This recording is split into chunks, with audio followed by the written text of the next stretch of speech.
Round 10 of the Premier League. I will be reacting to right now. A few games on there. I'm going to say,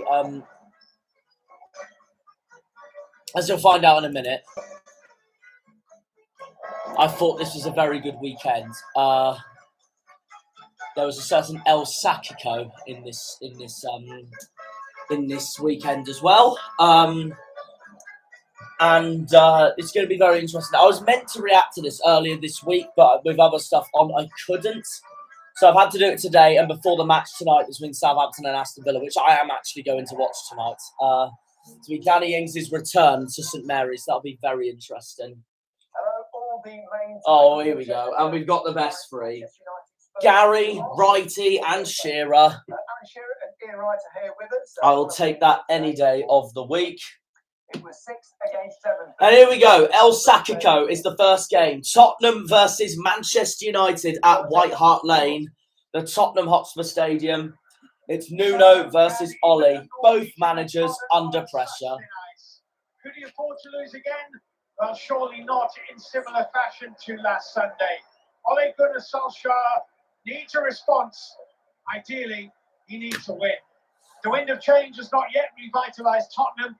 Top in August, they've lost 4 of 6 league games since, and Nuno has questioned the commitment of some of his squad to the cause. Tottenham, Lloris, Emerson Royale, Ben Davis, Dyer, Romero, Højbjerg, Skip, Lo Celso, Lucas Moura, Son and Kane.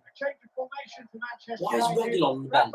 De Gea, Lindelof, Varane, Maguire, Wan-Bissaka, Shaw, Fernandes, McTominay, Fred, Cavani and Ronaldo. Longest drought in front of goal for 12 years since his first Old Trafford spell. Well, like I said, the 5-0 defeat was probably the biggest defeat I've ever seen Ronaldo in. Manchester United and Tottenham Hotspur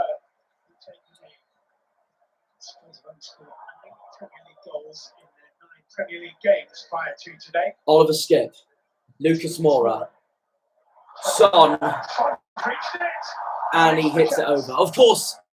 First big chance of the game. I watched this match last Saturday with some of my David Moxon crew. That had he scored, VAR might have ruled it out for an offside.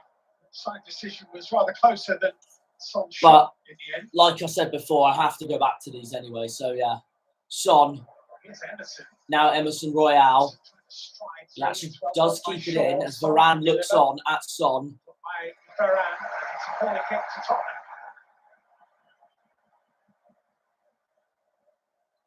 It is Son's corner. Son's corner. 1-0. Manchester United not unreasonably appealing. I think that's offside though. Chasing over to his assistant. I mean, it was offside. Dyer with the header on. Christian Romero putting the ball Dyer's from header. his left hip. If Romero didn't touch that, that would be onside and it would be 1-0, no problem. That's definitely offside. Just beginning to simmer now, this game. If it wasn't for Christian Romero, it would have been 1-0, no problem for Spurs. Ronaldo. Fred. Has a go. Lloris pulls off a save.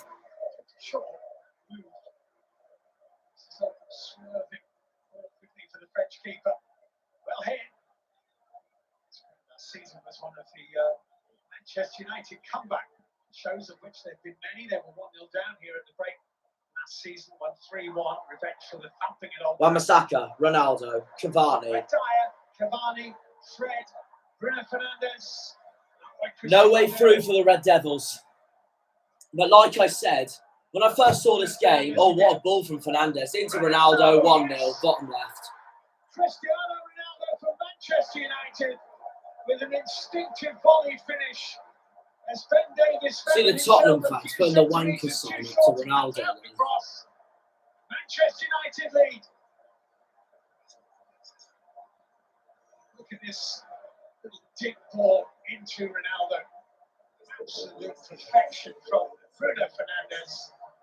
And Ronaldo is set and ready to fire before he knows that that ball is going to clear Davis. It's a brilliant finish.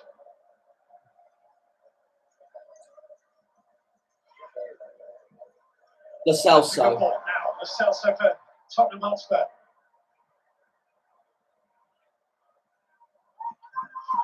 It's the Tottenham corner. Into the last few seconds of the last minute of the first half. This time it's Lo Celso's corner. Lo Celso's corner and headed up and It goes over. as he hurled himself at it. It was just behind Davis, wasn't it? I wonder if he left it, whether Romero might have buried it. 36 times Manchester United. Fernandes keeps it in. Premier League football. That's the Varane. regular side to have beaten Spurs in the Premier League era. Nobody won that. Back to De Gea. And away to Lucas And Moura. he gives it away to Lucas Moura. Expected gift, which is drilled wide by Son Heung-min. Well, Son was De Gea just has wide. made a few high-profile errors in his career. Spurs could not take advantage.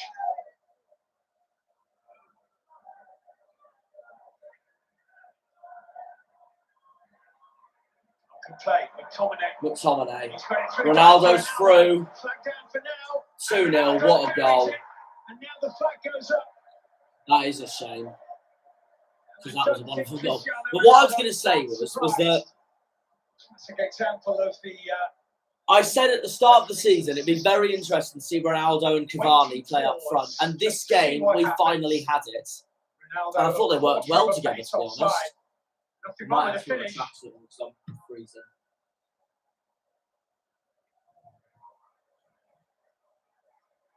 Stephen Bergwijn is coming on for Lucas Moura. And you can hear what some Tottenham fans Bergwijn's on for Lucas Moura. You don't know what you're doing. That is directed at Tottenham's manager in charge.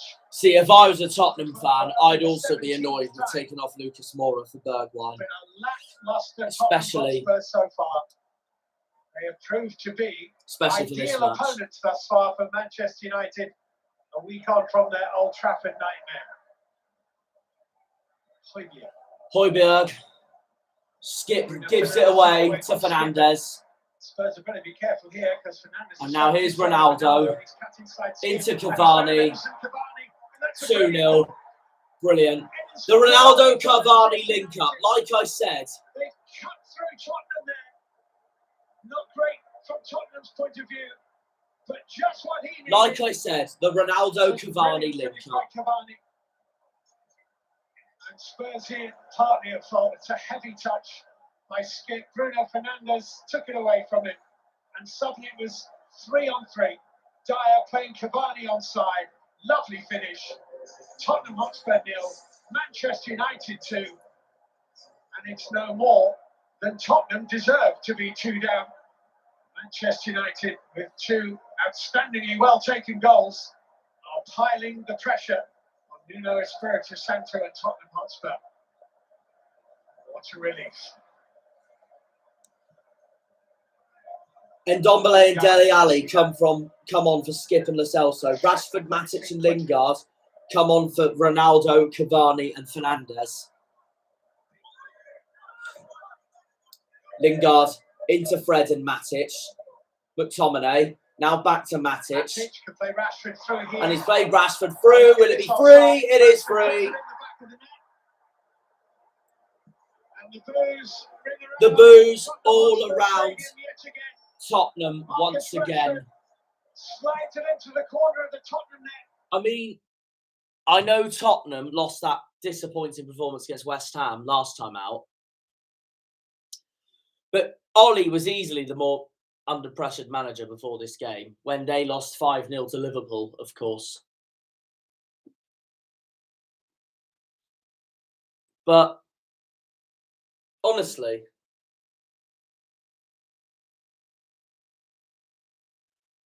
excuse me. United have come out on top here, but I don't think this one result is going to change anything for Ollie, because they've got Man City next, and if they lose to that, then he could be gone. United are very lucky with the fact that Nuno was under pressure as well, and turns out Tottenham were the team that ended up having the sacked manager. VAR are checking Of course, it was tight. Ben Davies might have been Nothing wrong with that goal, in my opinion. And the goal stands. If that was offside, that would have been a joke. Manchester United 3. Ole Gunnar Solskjaer has the response he craved. Nuno Espirito Santo has an enormous problem. And booze ringing in his ears. Listen to those Tottenham fans. Atmosphere's toxic. Some of the Tottenham fans leaving already. Just like some of the United fans the other week against Liverpool Old Trafford. A really, really poor performance from Tottenham. You've only been at the club for 4 months. I think you've had 17 games in charge. Is it unrealistic to expect Spurs to be a brilliant side in that short time? It's realistic to expect better. I truly believe that we are better than what we showed today. We built this performance on hard work. Before we hear the rest of Ollie, did you hear that interview from Nuno then? That he knew he was under pressure, and the Tottenham fans, they didn't want him. Discipline, keeping the ball away from our goal, and then spaces will open up, especially if you get the first goal. So that's the first goal always decides how the game goes. Well, I think we have to show we play for ourselves, for the fans, for the club, for the manager, for everyone. And today we play like much better. To present ourselves like this, it's unacceptable. And at home, where should be fireworks and should be determination and character really being pushing high, wasn't there at all. And I better not say too much. You picked, I believe, the oldest starting 11 you picked as a Manchester United manager. For this day, given the circumstances, was that key?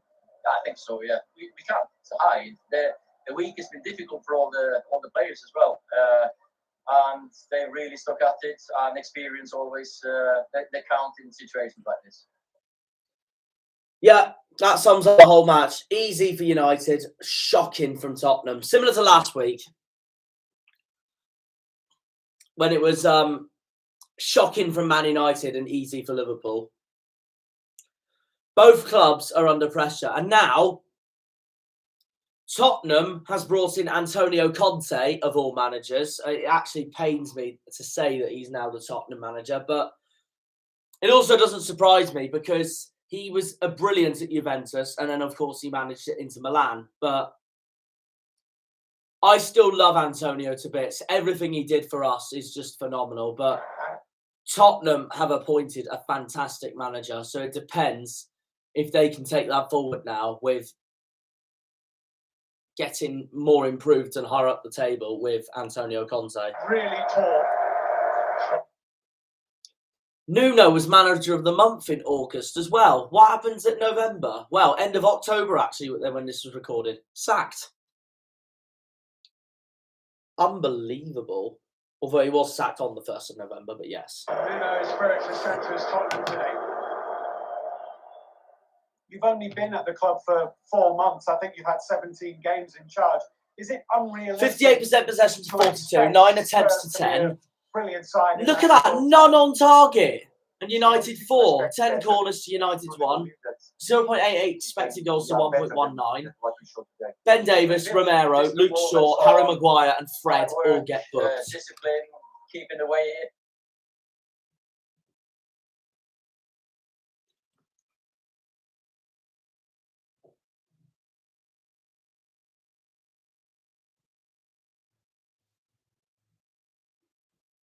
I think.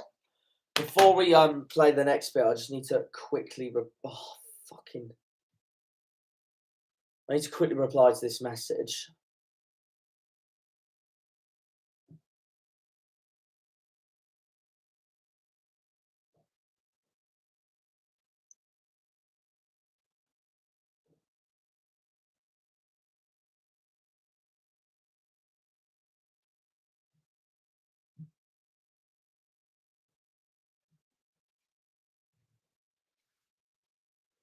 What was I going to do? Yeah, right. Let's continue. So yeah, we can't hide.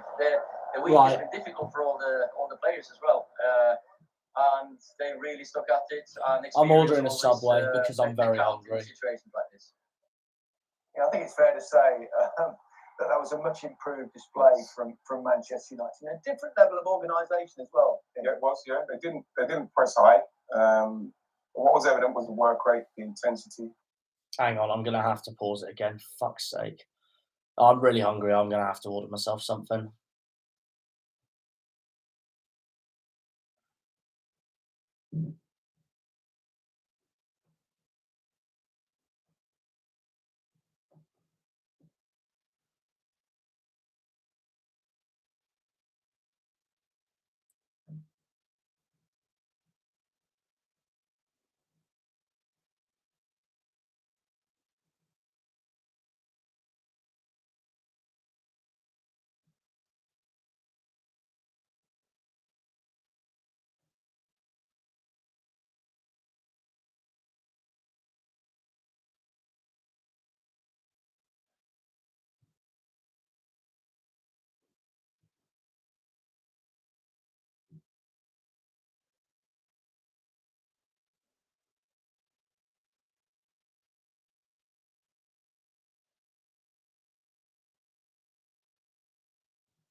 Something. Hang on a second.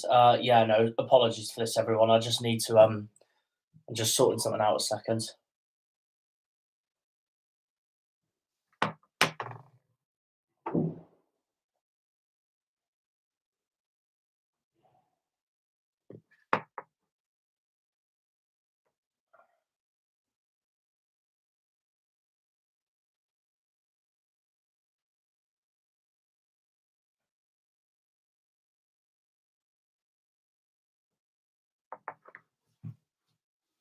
It's an experience always, they count in situations like this. Yeah, I think it's fair to say that was a much improved display from Manchester United, and a different level of organisation as well. Yeah, it was. Yeah, they didn't press high. What was evident was the work rate, the intensity. Something for me that United didn't do last week. It wasn't evident last week at all. But That's very true. Today, That's very true. Tottenham were perfect for them. Saying that Man United gave them no time at all. And even when you looked at it, they were very much closer to everybody. See Cavani there, and he doesn't just stop there; he just keeps going. He just keeps going. The work rate is magnificent. At no stage, when we watched Tottenham today, because of the way Man United worked and how hard they were working, did they make any Tottenham player feel like he had time on the ball at any stage? You know, even when this breaks, he comes into Son here. Bam, Harry Maguire's in. You can see the football player, Bruno Fernandes is around there. Tommy clapping and everything. And here again, look, they get the ball, not really under control. Oh, fuck's sake.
of organisation as well. There we go. Sorry about that, everyone. They didn't press high.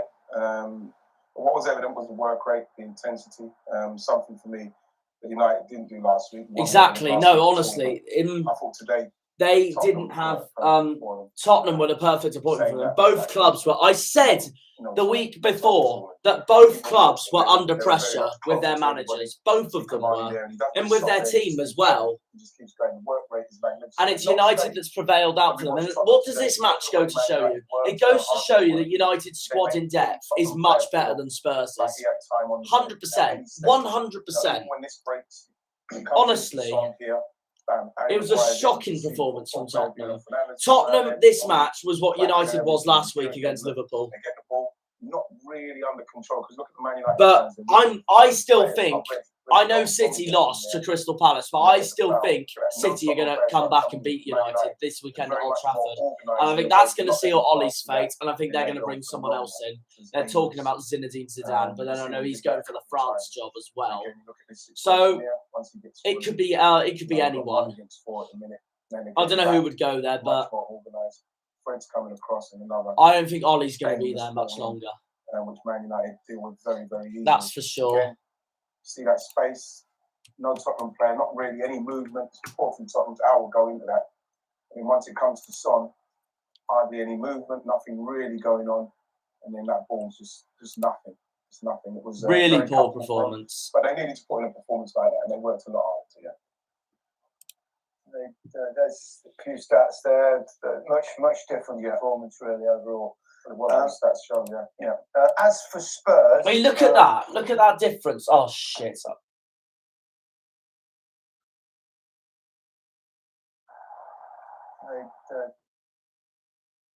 Manchester United possession 1 in final third against Liverpool 1 against Tottenham 4. And then for tackles, against Liverpool 5, against Tottenham 16. Much different performance, really. Much different performance, but yeah, Tottenham was the perfect opponent for United straight afterwards, after that display. Underestimated many other words we can choose, Gary. There's no intensity, no energy. It was all very flat. I thought really bad performance from Spurs because they would have been low on confidence after what happened. They might change though. They've brought Antonio Conte and Levi has sacked. Sorry, Daniel Levy has sacked Nuno. So this could be different now for Spurs. Sideways and backward passes. Andre gets the ball here. He mixed up with Kane. Kane wants it long. He tries to play it short in there. Man United win it, and they're on the break. And this was a bit of a constant, to be honest. I mean, Emerson has that ball. That should be pinged into Harry Kane there. That ball to his right hand side is not on, and they read it perfectly, Man United. But again, they try to play the safe pass. This is just poor play from Lo Celso. That's a simple pass, left foot or right foot in front of him. Not Fernandes just wins it straight from Son. What was Lo Celso doing? He's not having a good season at all, and this is one of the reasons why he's trying to come deep, try to go out wide. He should be in the middle there. He should be given his teammates options to get the ball into the middle. Look, there's 4 or 5 in there, but he's the one on the left-hand side. Who is that Shearer's talking about? Because I want to go back and hear that again.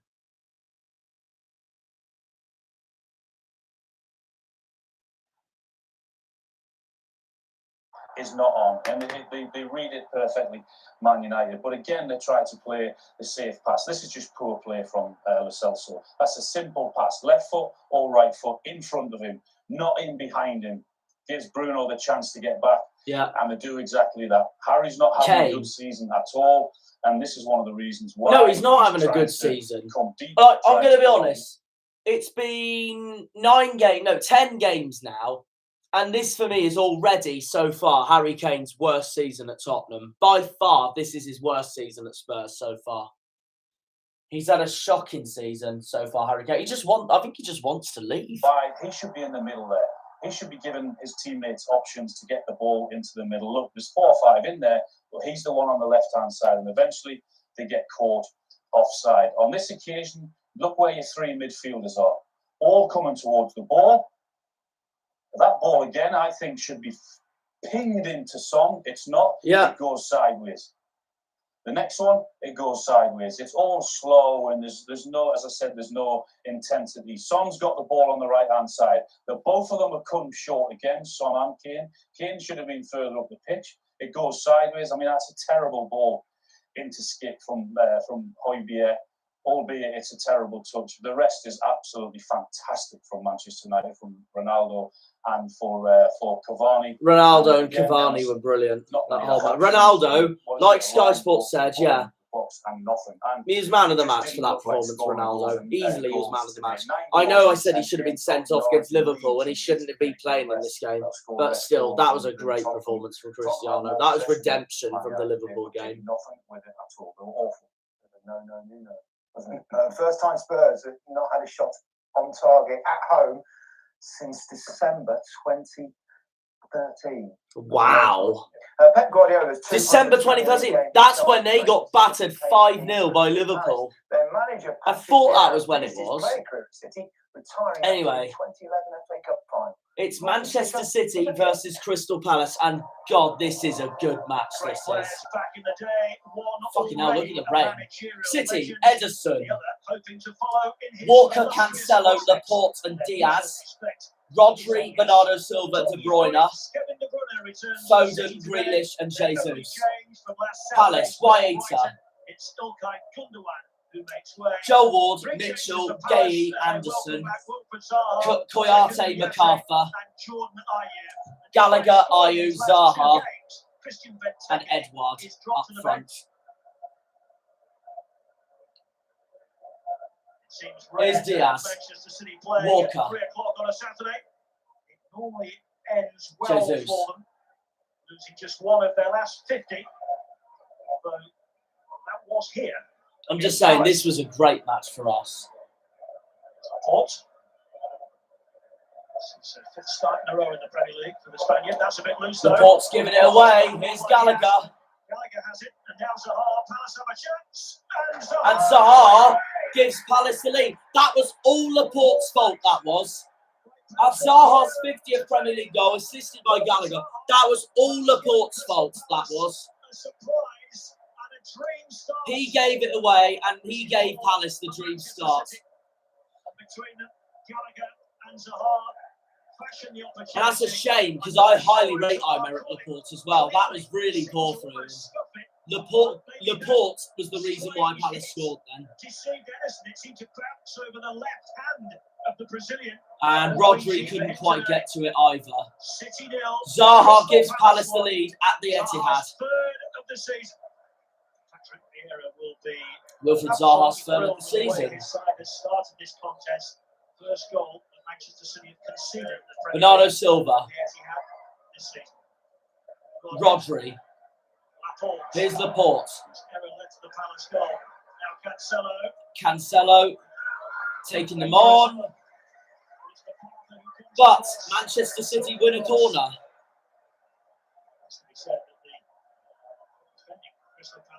Foden's corner. Trying to find Laporte. And now Rodri straight to Vicente Guaita. The Spanish defensive midfielder looked to put Pep Guardiola's men level, but no, not quite. Cancelo. Grealish. Bernardo Silva does get it though. And now here's Grealish. Rodri. Jesus. What a block from Gay. Still no way through. Frustration for Manchester City. So far has been a masterclass. Strong words, I imagine. Hear the boos around the Etihad.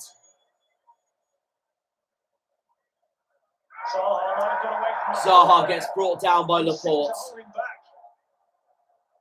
It was Laporte's error that led to the goal, of course. Straight red. I knew he was sent off. I knew he was sent off, but that's a straight red, man. Fucking hell. Diaz is furious. Was Laporte the last man? Were they both already falling to the ground? I don't think that's enough to be a red. I'm absolutely delighted that City got down to 10 men because obviously they are title candidates to both Chelsea and also to Liverpool as well. Liverpool also being title rivals to us this season as it stands. But obviously, yeah, that gives me hope that Laporte's been sent off. But no, I'm sorry, that's not a red card in my opinion. That was a yellow. That wasn't a red. City's day. But it just gets City's day worse and worse. Gallagher's free kick. Manchester City. Hear the fans booing Zaha for that. And Bernardo Silva goes down. Zaha nearly has a fight with the Manchester City players.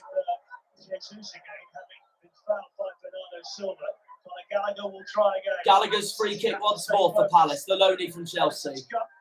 Ederson punches it out. Hear the boos, man. Oh, we got a fight between Zaha and Jesus. It's because of the Laporte incident. And they're all having a go at Wilfried Zaha at the end of that first half.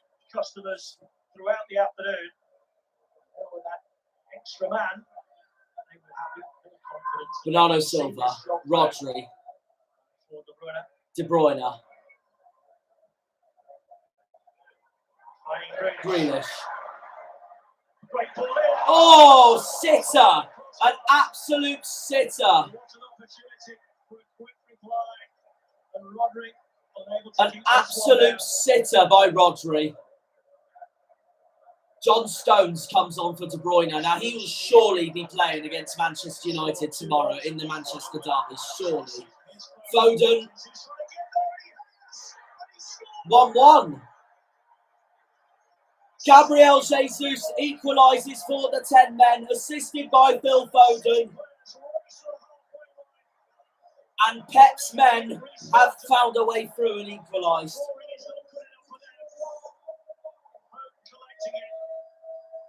Jesus attacking it as it looked as though it was going to drift up beyond him. And it's a smart finish for a tight angle. But will it stand? I don't know. I mean, they're checking it for VAR all of a sudden. It's not going to stand, and this will further ruled out offside. the City faithful. But Guardiola feels that the atmosphere has changed in the ground. There's a bit more positivity around. Oh dear. Ayew and Eduardo, Benteke and Schlupp are on. Gallagher got all the space, but Ederson punches it out and away.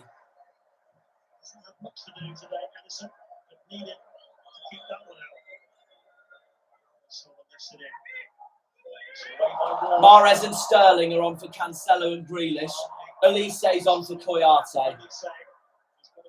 And here is Elise against John Stones. And Kyle Walker. Here's Zaha to seal it to make it 2. Still the chances there, but maybe the best chance has gone. It's back for Gallagher, Elise Gallagher, 2! Gallagher seals a fantastic away win for Crystal Palace. That is a huge 3 points for Patrick Vieira and for Crystal Palace. The Eagles deliver at the Etihad once again. Ederson cannot believe it. Pep Guardiola cannot believe it. Palace are surely going to take another 3 points with their record being absolutely fantastic here at the Etihad Stadium recently. Ederson beaten 2-0 Palace. What a miserable day for Manchester City. A miserable day for the citizens. Manchester City 0. A miserable day for the Sky Blues. City 0, Palace 2. Sorry, I didn't quite hear what Patrick said at the start then. Stupid voice of mine. 2-0 Palace. And what a miserable day for Manchester City. Manchester City 0. Crystal Palace 2. The decision went in our favour. The offside went in our favour. Couple of chances, and our goalkeeper makes some good save. You need that. If you want to win at City, you will need those kind of decision going on your favor, and we will take it because the last couple of games, we did not really have that kind of luck. What can I say? So it's what it is. The referee are the bosses, and they decide what you have to do. So, but again, so Human. the goal we conceded was our mistake, and next Wednesday Champions League, so important game that we have to. There's a real feeling now that the Palace are going to be a decent side this season. You know, in recent years, maybe it's been about defending and battling hard in that area, but now you seem to be carrying a lot more threat going forward too. Is that a fair comment? I feel like we have had threat going forward, but now it's the difference you see is we keep the ball from the back. We actually keep the ball around the pitch and we actually make our chances. So yeah, that's the difference. I feel like now we're exploiting the talent that we have going up front and all around the pitch. Absolutely.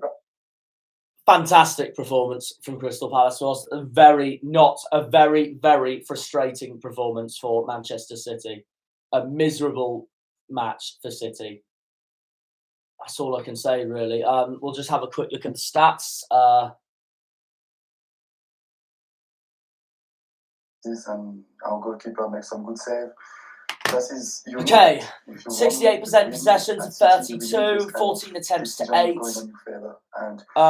3 on target to 3, 7 corners to 1. That's something City do dominate. 0.67 expected goals, 0.98. It's what it is. The referee are the bosses. Bernardo Silva and Ederson were booked, as were Ayew, Gallagher and Guaita, and of course Laporte was sent off with a straight red, which I didn't think was a red card in my opinion. I thought it was a yellow. Keep the ball around the pitch and we actually make our chances. So yeah, that's the difference. I feel like now we're exploiting the talent that we have going up front and all around the pitch. It's absolutely right, isn't it? I mean, under Patrick Vieira, they are a totally different proposition. Yeah, they are. They've done really well under Vieira so far this season. Under Roy, it was a little bit more stoic. It was very much more defensive, but Patrick's gone in, and not only has he brought in Anderson and Gay can play, but Joe Ward having an unbelievable season. Tarek Mitchell, unbelievable season, and then obviously Conor Gallagher in there as well. Gallagher's been phenomenal for them so far this season. What a player! He's right. You know, they are going from defence to and they're passing through Manchester City because they know exactly how to play them. Unless they needed a bit of luck, and you do need luck with City, but they earned the luck today in the way that they were playing. When he like Wilfred said about playing out from the back, like Sarah said from playing out the back. Here's Gay again, fantastic ball out. But not only that, they're up the pitch. They're not like they normally were up with Palace. Everybody back, so they get the ball up there and then they wait for teams to come back at them. They're trying to get the ball and they're trying to stretch the team. This is brilliant from Conor Gallagher because he's cutting off the ball at his left foot because he wants it to go inside. Bam. Pep saying that they gave it away. No, Palace sucked them into that trap. Yes, Wilfred Zaha kind of like mishits that, but then maybe that's done it. Yeah, maybe that's done it.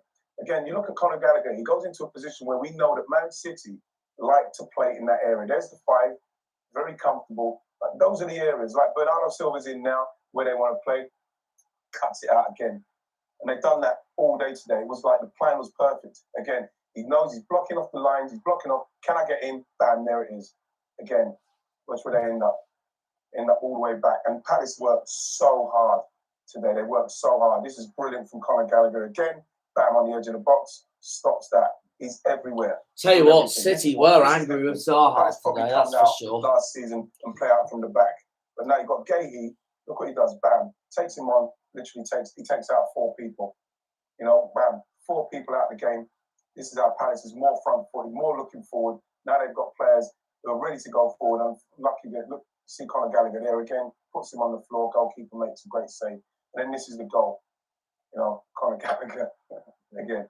But then you have to look at someone like Rodri, who's the older midfielder. You see Conor Gallagher there, they are joined up together. Michael Elise's got, I cannot wait to see once he gets into the team. You're thinking, okay, here we go. Oh, they've missed the opportunity. Look at Conor Gallagher now. Look at Rodri. He can't see him. They even get time to lay it back in. Elise finishes it off. Palace, even, I know they went down to 10 men. Palace, even if they had 11 men, would still probably have done that to them. There was so much. Look at everything's up. That just goes to show on how much of a brilliant performance that was from Crystal Palace. Style of play. so quickly and so effectively. All the talk during the summer was how many players they would have to bring in and how difficult that was going to be. Yeah, especially the fact that they sold Van Aanholt, they sold Townsend, they sold Gary Cahill. The result, but today was both. They've surprised me so far this season, Palace. They've done really well for themselves. Honestly, well done to Patrick Vieira for that. Well done. Hopefully for Palace, they can keep it up. Later in the show, and I think you'll understand why when we go without giving too much away. Mo Salah's 10 league goals for Liverpool. Right, and here's the other match that made me happy. 9 matches. Liverpool against Brighton.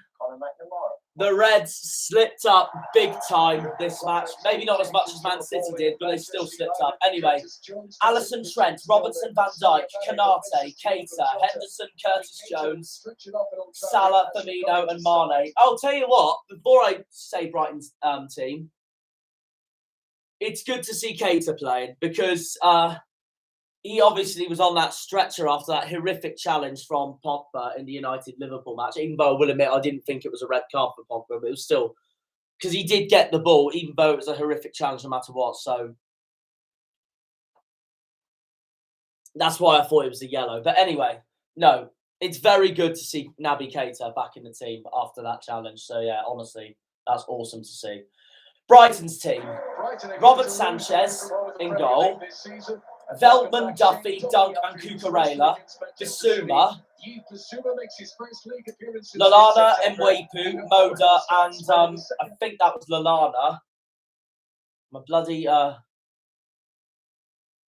graphics went so long then.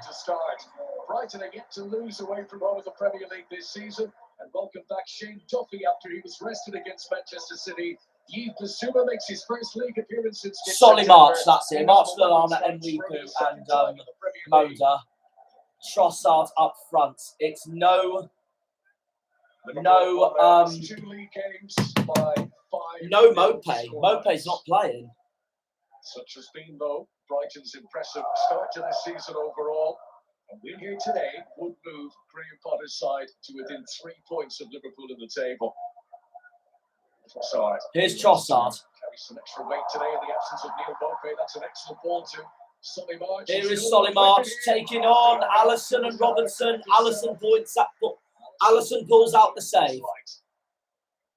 No support at all from March. He had no option but to take it on. Still a good save from Alisson. Victory at Old Trafford last weekend was Jurgen Klopp's 200th win as Liverpool boss. Curtis Jones. He has reached that tally in Van fewer Dijk. games than any of his predecessors. Salah. Cucurella's the defender. Henderson, what a strike. Liverpool take the lead. 4 minutes into the game. Captain fantastic from a fantastic strike. Jordan Henderson puts Liverpool in front immediately. Less than 5 minutes into the game. Look easy. Liverpool's first attack of the game. Salah on the wing. And he sets up the strike for Jordan Henderson. And it's another banger of a goal that Jordan Henderson has created of all his time here at Liverpool.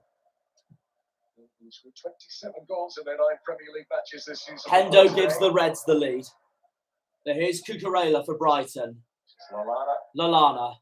Trossard. Trossard gives it away to Konate. But Firmino gives it away to Bissouma. Lallana's in front of him. Bissouma has a go himself, but he hits the post. Unlucky from Brighton, although it does hit Alisson's glove before the post, as Keita makes ways for Alex Oxlade-Chamberlain. Here is Chamberlain, who sets up Mane. That's a brilliant header. 2-0 Liverpool. 24 minutes in. Sadio Mane doubles Liverpool's lead. It's now 6 goals in his last 8 league starts for Sadio Mane. And that just goes to show that Brighton have got work to do if they want to get back into this game. I'm going to pause it a second because my driver's ringing me. Hello? You're here. All right, I'm coming out. Bear with me, guys. I will be right back.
Sorry about that. Anyway, play. It was 2-0 Liverpool. And it is placed onto his forehead by Alex Oxlade-Chamberlain.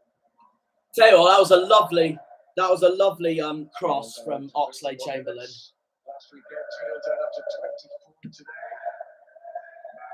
Mane. Firmino, not quite making it free. Continue to be on the attack here. Here's Henson. Firmino. Alexander-Arnold. Liverpool pushing for a third and get more than 2 goals for the third game in a row. That's for sure. But Liverpool are coming off from 2 consecutive 5-0 wins in the Premier League. Thrashing Watford 5-0, then thrashing biggest rivals Manchester United 5-0, and it is free. Mane gets his second, but I think that might be ruled out for offside. It's almost a carbon copy of last week. 3-0 down, just over half an hour played. Far too casual for Brighton. Now you admire it with teams playing their way out from the back. They don't just want to lump it, but there's a time and a place. This is too casual against opponents of this caliber. Robert Sanchez. Oh, it's a handball. Looking at this, as Sanchez clears away, Yeah. what part of the body does this hit? Foot, arm. Handball. Oh my God. No wonder it was ruled out. Going to stand.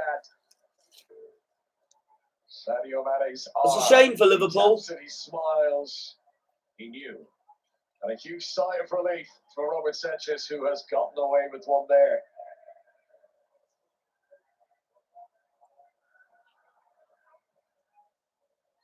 Wepu to Lallana. This is Solly March. Wepu again, trying to catch it. What a banger from Mwepu. The Seagulls are back in the game, assisted by Solly March. 2-1 at Anfield. It is a first Premier League goal for Enoch Mwepu. This was similar to a goal Leicester scored. Look at that for a goal. Bottom left, that was lovely. Same sort of strike. It's judged to perfection from Mwepu. We've got to go back to 2016. Alisson's goal kick. Defeat. Robertson. For the last time Liverpool Firmino. scored Mane. the lead at the break and ended Mane's the won it. Into Salah. Is it free? And the flag is up. Just gets more unlucky and more unlucky for Liverpool. Waited and waited. Glided it onto Salah and he had just crept beyond the shoulder of the defender. Finished with typical assuredness. That is unlucky. Remains Liverpool 2, Brighton 1. March on the back heels worked it. Lallana saved by Alisson. Lallana's trying to find an equaliser here. So close to a goal at the top end of his return to Anfield. Close to a Lallana goal on his return to Anfield. McAllister comes on for Basuma. This is Lallana, and he's unselfish. Lallana, Trossard, 2-2. Lallana doesn't score on his return, but he sets up Leandro Trossard. Jurgen Klopp can't believe this. From 2-0 up, Liverpool dragged back to 2-2. Leandro Trossard's second goal of the Premier League this season. He was patient. He bided his time. It was almost surgical from Brighton as they picked their way through the Liverpool defence. And this is now set up to be a grand slam finish there. He's going to be delighted that how his team has turned this around. Lamptey's on for Moda. Lamptey's done really well. He wasn't favoured to get that ahead of Robertson. This is Trossard. It's Trossard. Is it free? It is free. This time the flag's raised for Brighton.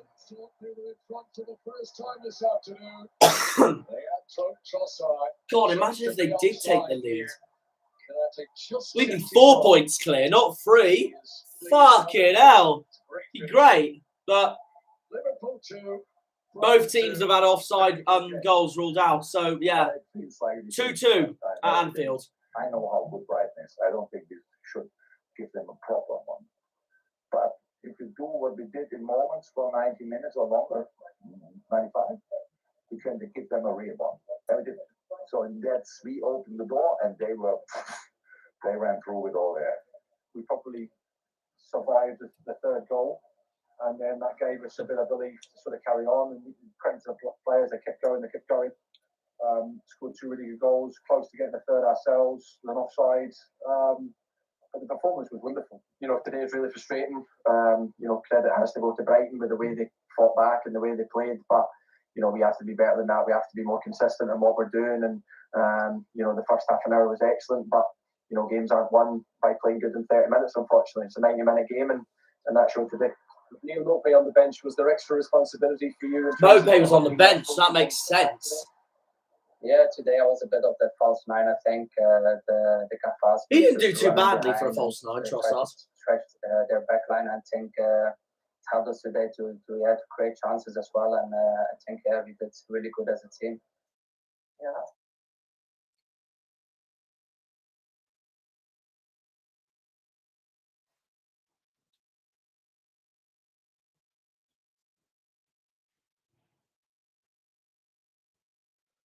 Just going to look at the statistics.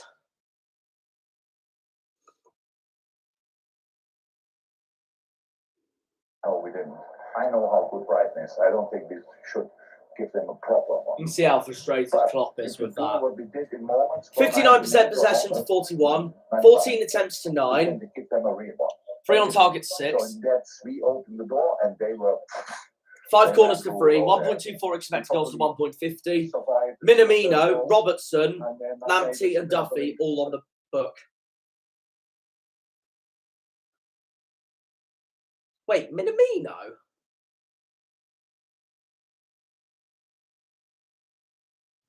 Past week. I didn't even see him come on.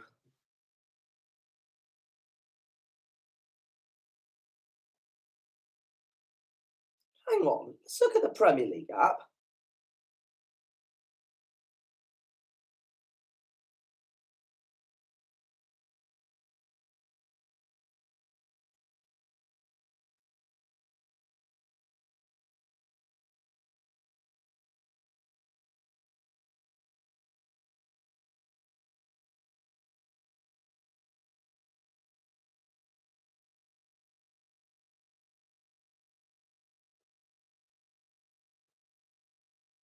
Yeah, he came on for Curtis Jones at the end.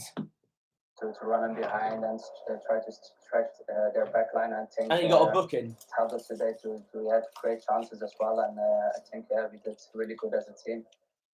Yeah, that false 9 worked really well for Brighton. I mean, he came from 2 down. Obviously, that was a really impressive thing to do. But they actually caused Liverpool problems right throughout the game, didn't they? Yeah, they got a bit fortunate when Liverpool could have went 3-0 when the ball hit Mane's hand. It might have been very That had difficult. gone to Salah, and then he knocked it in. It would have been That's absolutely right. Yeah. So they got a bit of luck then, but their performance deserved that.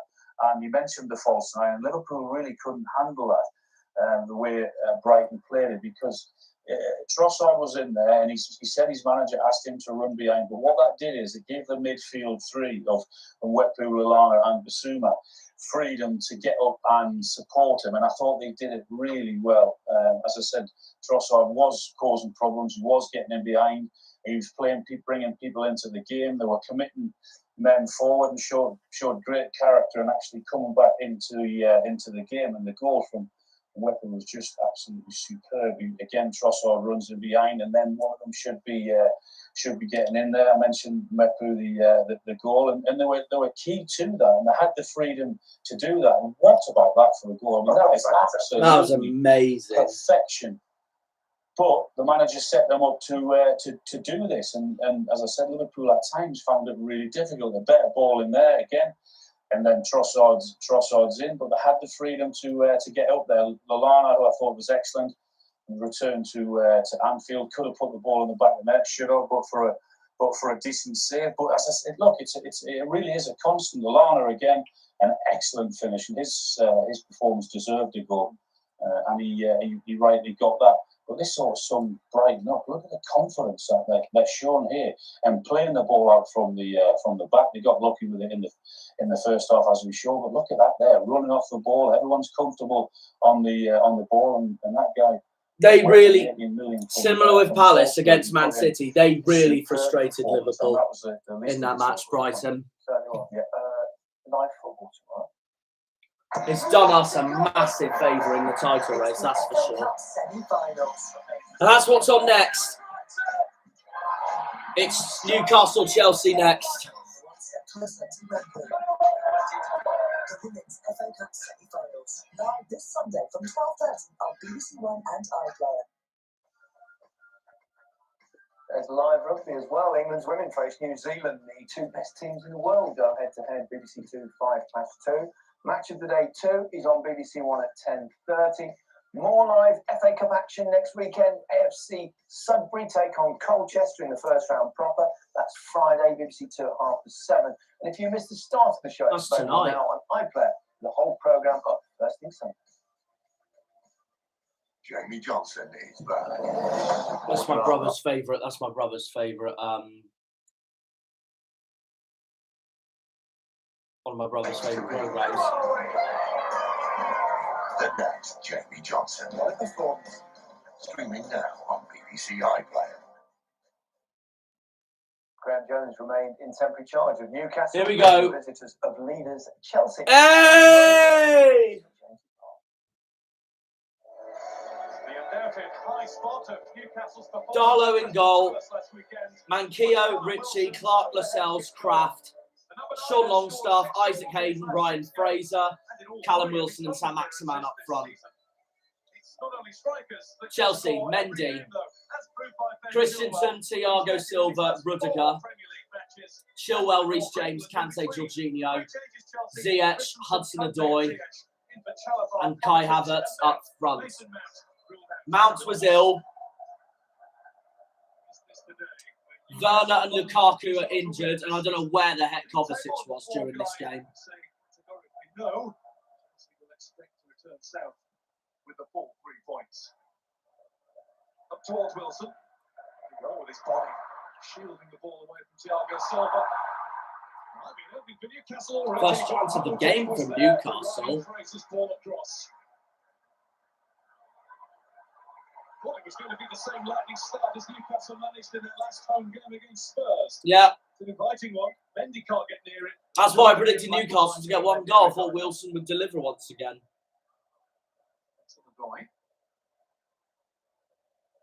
Jorginho. Christensen. Here's Ziyech. 1-0. And it's offside. Fuck's sake.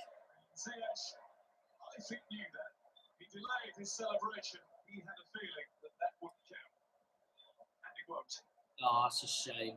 It's a good goal. It's a great goal as well. Shame that's offside. Final third, Newcastle might be in a spot of bother. Reece James. Jorginho. Jorginho. Trying to find Havertz, but couldn't. Newcastle win the ball back. With Ziyech wins the ball back for Chelsea. Hudson-Odoi. Jorginho. Reece James whips it in. Absolute sitter from Ziyech. Chance of the game. Ziyech wasn't ready for it. All of his boots on it. Too much, in fact.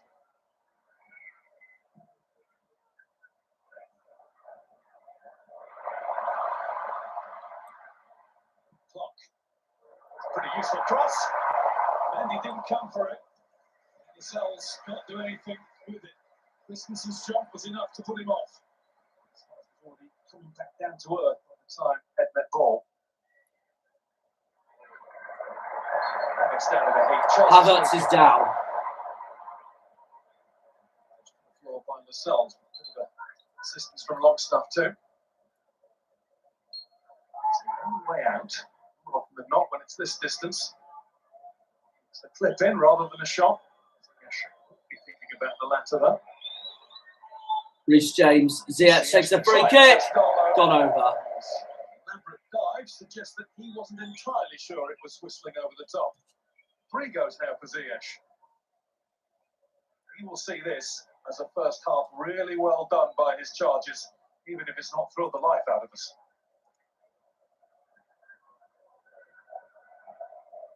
Christensen. Here's Ziyech. What? Oh, he hits the post. That must have taken a mighty deflection. We did take a deflection though off one of the Newcastle players. Loftus-Cheek and Barkley come on for Kante and Ziyech. Hudson-Odoi. This Hudson-Odoi. Reece James. Shot. Goal. Top left. Banger. 1-0 Chelsea. It's that man again with the bangers. Reece James. If it isn't Chilwell on the left, it's James on the right. And my nose is killing me. And boy, can the pair of them finish. Yeah, they both can finish. Ben Chilwell on the left, if that was him, and then Reece James on the right-hand side. Didn't get the clearing dot. James found that he had time. What a touch. The defender stood off him. He was able to get the ball under control. But what a hit it is to follow. Newcastle United 0, Chelsea 1. One day, Newcastle's new owners will see their team win. Why not be today? We're looking at Almiron on for Fraser and Hayden. Havertz. Goes down, referee says play on. Is Barkley. Loftus-Cheek. And Reece James again. Loftus-Cheek, Reece James, and it's 2.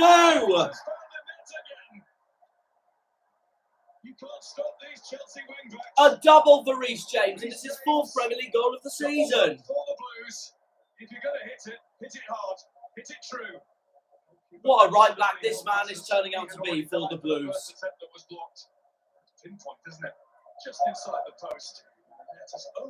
The champions of Europe are now 2-0 up Reece James against a struggling Newcastle side. Chilwell. Barkley. Finding Havertz to make it 3. No, he's brought down. But the referee has given Chelsea a penalty, which Darlow is furious about. And yeah, that is a penalty. Definitely a penalty. The sentiment in the Premier League. I'm sure Reece James would love the chance to bag a hat-trick. And it's going to be Jorginho who takes it. Jorginho takes the kicks. FIFA Player of the Season. Already wrapped up for Chelsea, you would think. This could put the bow on it. 3-0. Easy as you like. Easy as you like. Jorginho is one of the very best around at scoring penalties. And it seems pretty quickly this half it has become 1-2. And it is 3-0 to Chelsea. Those brighter days that Newcastle fans are waiting for still seem quite a way away. It's 4 Premier League wins in a row for Chelsea. It is still no wins at all this season for Newcastle. Full time, Newcastle 0, Chelsea 3. Thomas, was that a victory for? Comfortable victory. Yeah, also not confusing patience for falling asleep. So it was necessary to be patient, but it was necessary also to, if you're like more or less the only team who's responsible for intensity and for the rhythm of the game, it's not an easy task. Generally, I was really pleased. You have to remember that Champions League winners here, the current Premier League leaders, and we were competitive in the game. We were on way that we went about it, and it was working. But once the first goal went in, that's where the disappointment came. It was the manner of the reaction. 3 goals in 16 minutes was disappointing because the game was never that wide open. How much fun is it at the moment to play wide in this Chelsea team? If Ben's not doing it, you're doing it. Oh, of course, everyone loves playing and everyone wants to win. The team spirit in the change room at the moment is unbelievable. Liverpool drew, City lost. This is a good day. Yeah, but it's a good day because of us. If you think that we celebrated in the dressing room other results, I believe what goes around comes around. There's still a long way to go. We know what we. It is still a long way to go, to be fair, but it's still a great day. City losing, Liverpool drawing, not the moment, us winning. Never the moment, honestly, to be happy about other people, other teams dropping points. It was a very good day. Us winning, City losing, Liverpool drawing. But like Thomas has just said, still a long way to go. It's only game week 10. We're on to game week 11 tonight.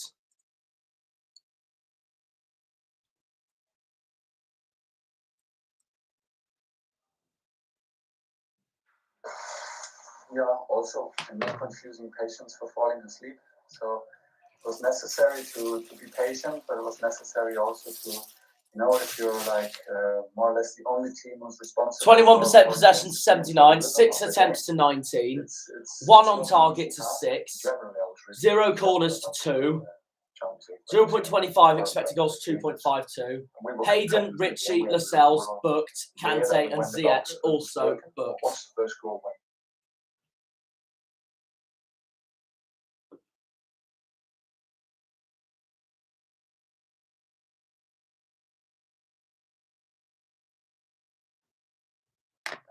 It's not the moment, never the moment, honestly, to be happy about other people, other teams dropping points. Gracious as ever. Alan, great performance from Chelsea, as you would expect. But Newcastle, they could go from being the richest team in the world to the wealthiest team in the Championship if they keep playing like that.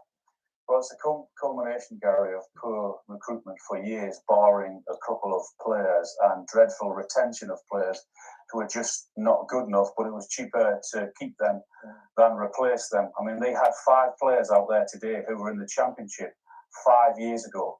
So that's why they are where they are. But I understand how they played the game today in terms of the system that the manager played. But the system they played never allowed them to get out at all, never allowed them to pose a threat on Chelsea at all. And every time the goalkeeper got the ball, it seemed as if he was the one that was keeping it long because of that. That's the system. They play 5-3-2, and they want everyone back doing the defending. But the problem with that is that when you win the ball, that's exactly what happens. You kick it straight back to Chelsea, and they turn around and they come at you again.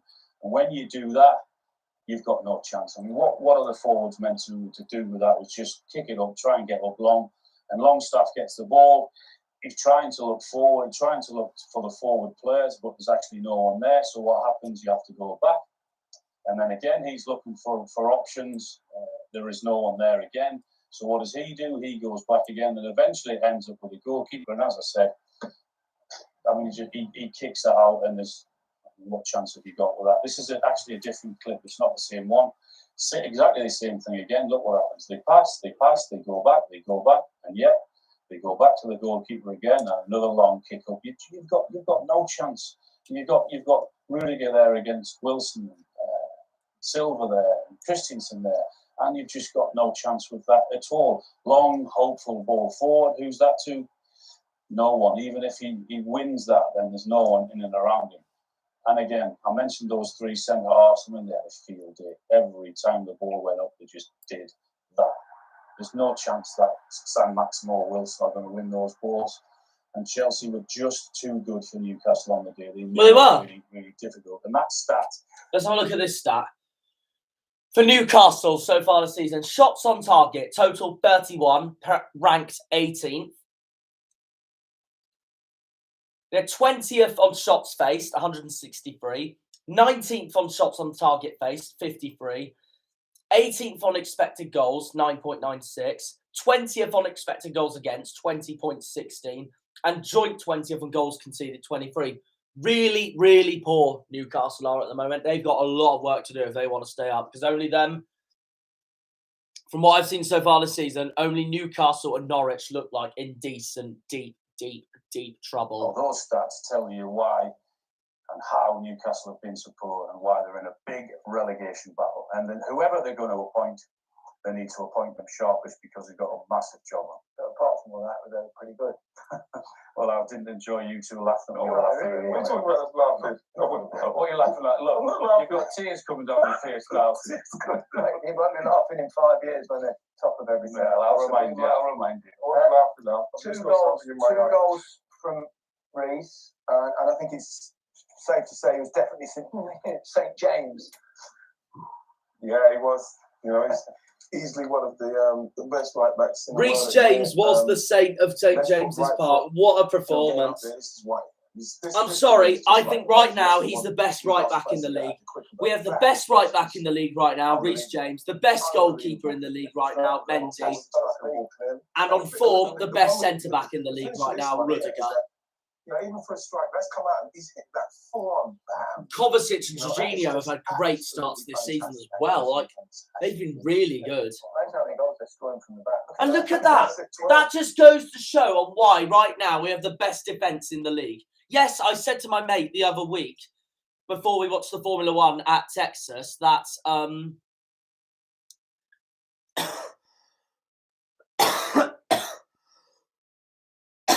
I didn't do that, that's for sure. I said to him the other week that yes, we may be top of the league, but I think Liverpool have played the best football right now. He is a Reds fan if he had to choose, but yes, I've said I thought Liverpool played the best football right now, but that's because their attack is the best in the league right now with the way they've been playing. No one's defence, though, has been better than Chelsea so far this season. Our defence is the reason why we're top of the league. Look at that. Own goals, 1. Strikers, 4. 4 goals scored by strikers. 9 by midfield, 12 by defenders. We're such a park-the-bus defensive team. And what does that show you? We have the best defence in the league. Reece James, Chilwell, Rudiger, Thiago Silva, Azpilicueta, Christensen. A brilliant defence. On paper, we definitely don't have the best centre-back in the league. So, of course, that for me is Van Dijk. Or the best left-back on paper, because that's Robertson. But still, our defence has been phenomenal. Best defence this season so far has been Chelsea. Best attack this season so far has been Liverpool. The best all-around team so far, I'd probably have to give to Man City. Well, okay, the best midfield I'd have to say is Man City so far this season. But that just goes to show you, despite City's howler of a performance against Palace and Liverpool dropping points against Brighton, that just goes to show that with the starts these three clubs have made, these are the three title candidates, and these are the three that will be going for the Premier League right at the end. We might see a late resurgence from, I don't know, Tottenham, Man United, I don't know, but it's very unlikely. I think Liverpool, Chelsea and Man City are all on a different level to everyone else right now. It's the wrong way round, isn't it? It's upside down. Once the strikers get going as well with what they're doing. And you see the number of players that Chelsea had missing today. Werner, Mount, Pulisic, Kovacic. Pulisic also missing. 6 games unbeaten for Arsenal ahead of a trip to Leicester. I'll tell you what, West Ham are looking good. They're level on points with Man City now. That's buy one of those cards.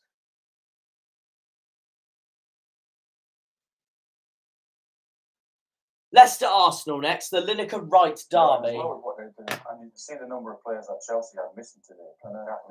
Werner, Mount, Pulisic, Kovacic, Okay, it was 6 games unbeaten for Arsenal ahead of a trip to Leicester, who'd won their last 2. Simon Bulletin was at the King Power Stadium.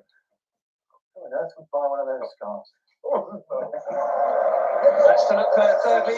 Leicester, Schmeichel, Amati, Evans, Soyuncu, Castagna, Tillemans, Samare, Thomas, Maddison, Iheanacho, Vardy.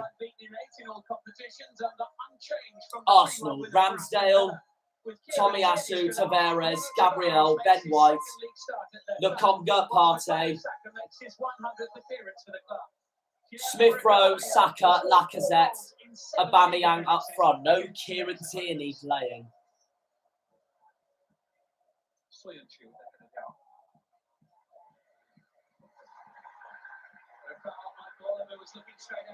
No foul. Referee says play on. Aubameyang for Arsenal. Corner to the Gunners. The block by Amati. Samare still down. Says that he was caught by Lokonga.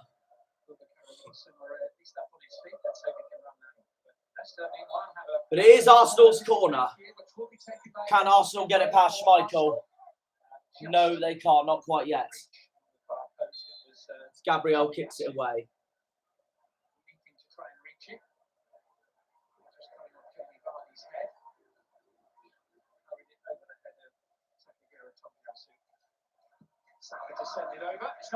Aubameyang's header.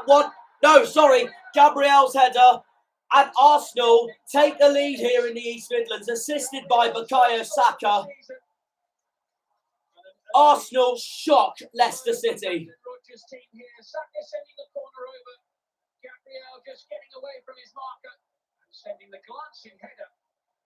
Brilliant header by Gabriel. Foxes 0, Gunners 1.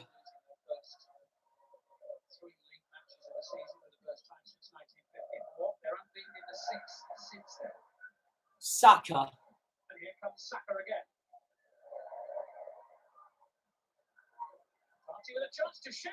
Partey has a go to try and make it 2, but not quite. Impressive. 10 minutes from the visiting side.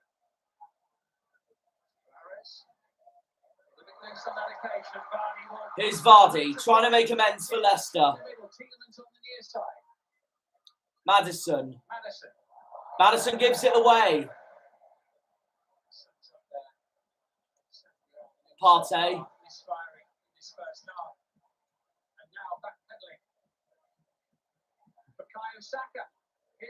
Saka into Lacazette. Smith Rowe, 2-0 Arsenal. A phenomenal strike from Emil Smith Rowe. His third goal in his last 5 Premier League games. The boy, the Arsenal youngster, is on fire right now for his club. He said in an interview he wanted to become a legend for the club. Oh, he is delivering for Arsenal at the moment. 2-0 to the Gunners here in the East Midlands at the King Power. Leicester City 0, Arsenal 2. So not so good for Mikel Arteta and Arsenal. Soyuncu, Tielemans, Iheanacho.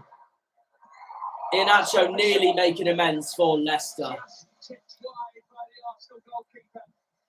Well, that's the first time that Aaron Ramsdale has been called into serious action. What a save by Ramsdale. Wide of the post.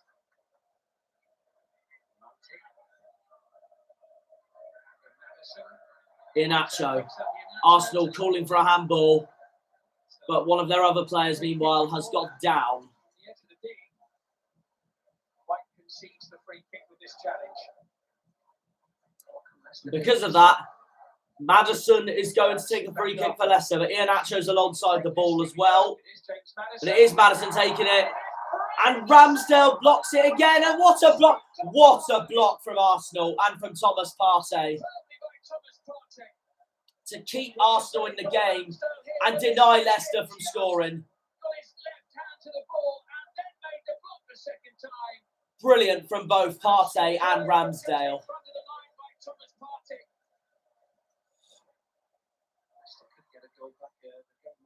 Harvey Barnes and Lookman come on for Amate and Iheanacho. Luke Thomas now has a go for Leicester. But he is only just wide. It is just wide from Luke Thomas. Odegaard now comes on for Lacazette. Tielemans. Vardy. Lookman has a go. Saved once again by Ramsdale. Terrific run from Ademola Lookman. And another superb stop from Ramsdale.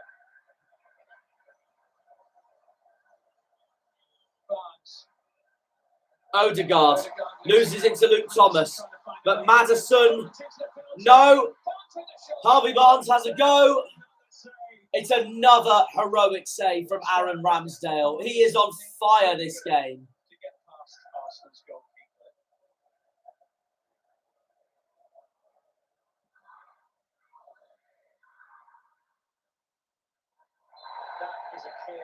That is a clear foul. And it's a yellow for Johnny Evans. It's an interesting call, this. Bamiyang would have been racing in on goal, albeit some distance from the goal. Definite yellow cards. That's not a question on that being a booking. That is a booking for definite. Daka comes on for Maddison. Tielemans tries to whip it in to find Harvey Barnes, but no way through on a frustrating day at the office for Leicester City. In the match here against Arsenal at the end of February. Leicester have thrown a lot at Arsenal during the second half, so far to no avail. Tielemans into Patson Daka. Harvey Barnes. Vardy. Striding into the penalty area. Lookman's in there as well. Here's Harvey Barnes once again. Another denial from Ramsdale to once again show that Arsenal aren't going to concede a goal today, and it does end 2-0 to Arsenal. A brilliant performance from the Gunners and a brilliant performance from Ramsdale. Really tough place to come here against that top.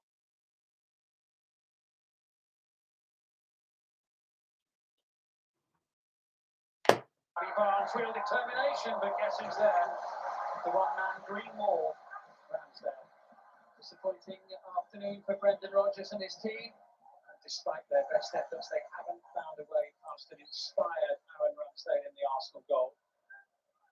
I'm very pleased with their performance and obviously with the results. It's a really tough place to come here against a top team, top manager.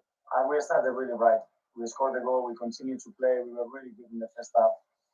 We needed Aaron because he made an incredible save just before halftime. When you want to win matches in a row and have that consistency, you need players to perform at the top level. And Aaron got it today. We're disappointed with the first one. We should defend the corner better, but actually he traced it back. We had a foul against Gruber. Michael, we play on, but it ends up then getting a corner. So we're defending the first corner without one of the guys in the box, and then they get the second corner, which comes in. And we should defend it better. How did you get to that free kick in the first half?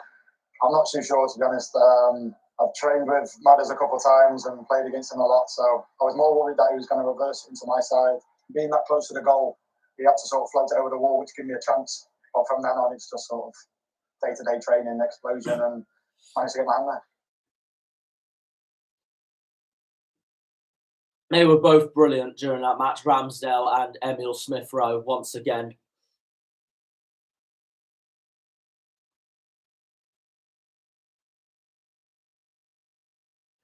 Right, stats. Arsenal goal. I'm very pleased with their performance and obviously with the results. It's a really tough place to come here against a top team, top manager. And we started really right. We scored the goal, we continued to play, we were really good in the first 64% possession to 36, 16 attempts to 9, 8 on target to 5, 7 corners to 6, 2.0 expected goals 0.85. Evans and Vardy, the only two players that got booked.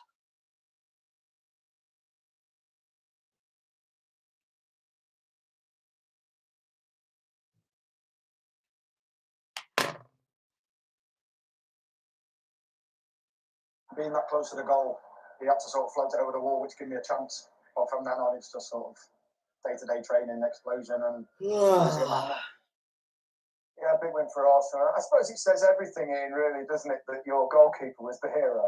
No. I thought Arsenal were dominant in the first half. But talking about somebody who was really cool, Arsenal really cool for paying the money for him just because he's a 23-year-old goalkeeper who's had 2 seasons in the Premier League. I think he's stood him in good stead.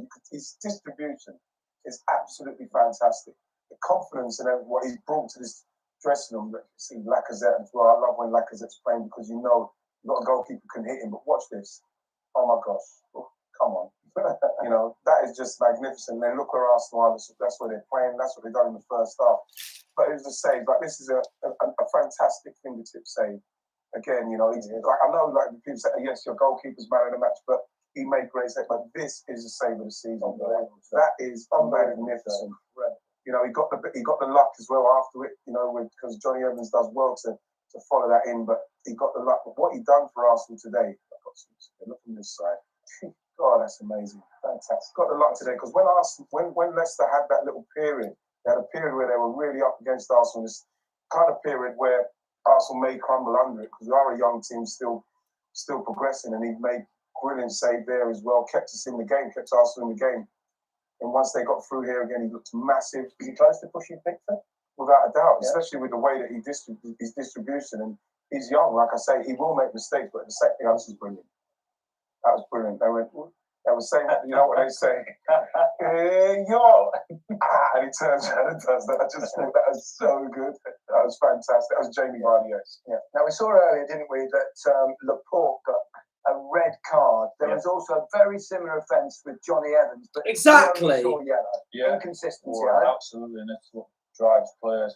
That's why Laporte shouldn't have been sent off against Palace. Both of them were yellow cards. What Johnny Evans did, the referee got spot on with a yellow. The referee in the Man City Crystal Palace match got it completely wrong. It wasn't a red for Laporte at all. It was a yellow. I think is the inconsistency, because I think that is without doubt a clear goal scoring opportunity, obvious goal scoring opportunity. Yeah, Michael Oliver thinks that's a yellow card. No fullbacks getting back in there. Wow. He would have been clean through on goal, but he gives a yellow card there. Wrong decision, I think. Should have been a red card. Yeah. I disagree with Shearer on this one. Like, yeah, you could argue that both of them could have been a red, but for me, this is when the game's gone too soft once again. Because now people are getting sent off for the tinsiest of contact.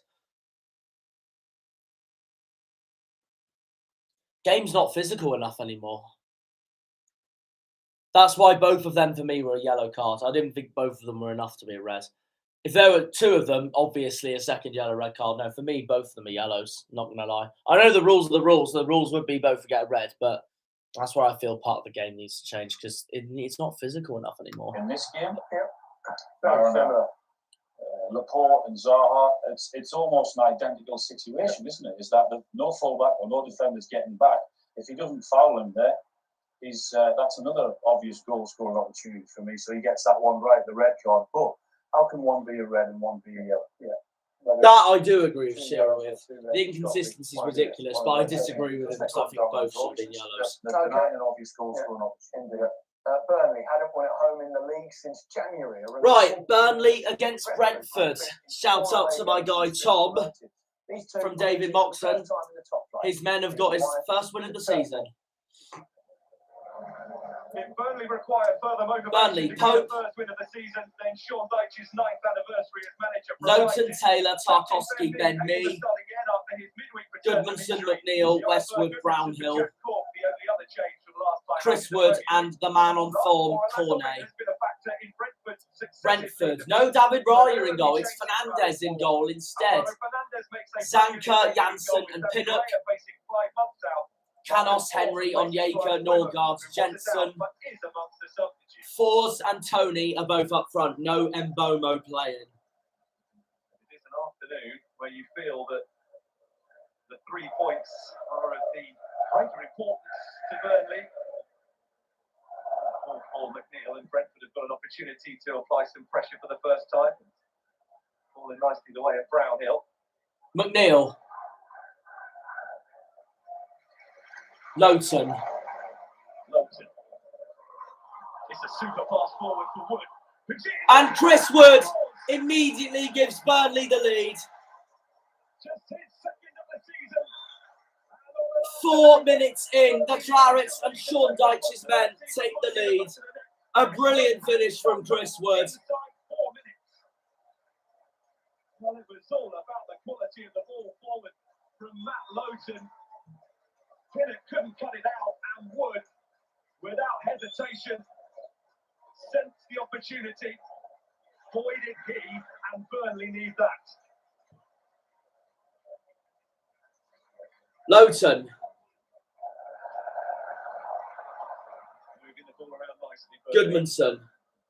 Every time they come forward. Another cross into Burnley. Who is in, and there's Cornet. And Cornet gets the second.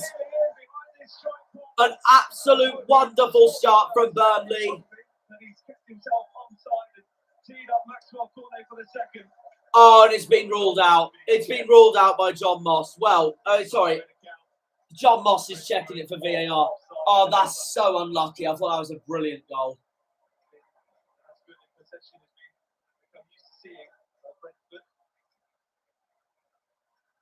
Sergi Canos taking on Charlie Taylor.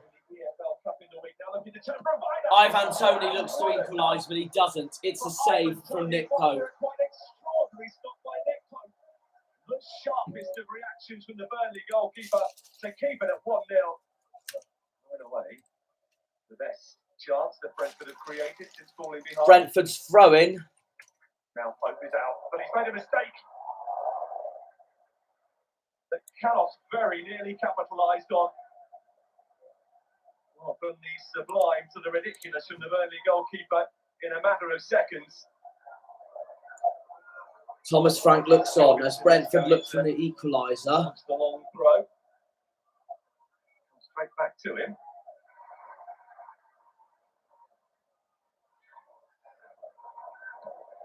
Now, an opportunity for Burnley. Could be Burnley second here. Fernandez clears Goodmanson's shot. Here's McNeil. Goodmanson with time to pick his spot and plenty to aim at. Alvaro Fernandez Gomez stay big. Opportunities for further goals at both ends. A wonderful save of peace from the two goalkeepers. Lowton. Striding forward with purpose. McNeil. Westwood. Here's Cornet. Too much heat on the Canos pass. taking him on. Taylor. There is support. Lowton 2-0. What was he doing there? And finally, Burnley do get their second. Assist from Charlie Taylor, scored by Matthew Lowton. The fullbacks combine to make it 2-0 to Sean Dyche's men. It was a relatively straightforward job to head it beyond Fernandez into the back of the net. It is Burnley 2, Brentford 0.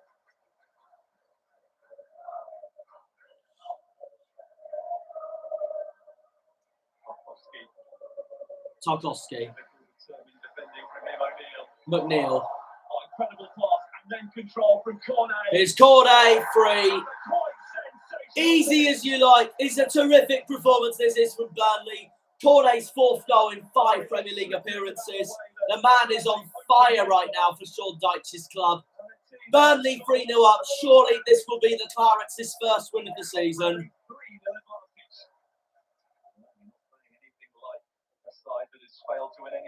Here's Matthias Jensen, who nearly gives it away to Cornet. But here's McNeil. Burnley do win the ball back anyway. Now Cornet, finding Chris Wood. Now Cornet. Goodmanson. And Wood. Wide. Yet more scintillating football from Burnley. And the margin of their advantage could be even greater. Oh no, they are absolutely tormented Brentford at the moment. Can the Bees fight back? Brentford are used to playing. Work this nicely out to Onyeka. Here's Onyeka. Ben Mee is around him. Now Sergi Canos, who looks to cross it in. As far as Norgard. Norgard has a shot. Pope saves it, but now here's Rico Henry with a chance. Well wide and well off target. Has certainly contributed for Burnley. An outstanding save in the first half. He had to be sharply across his goal.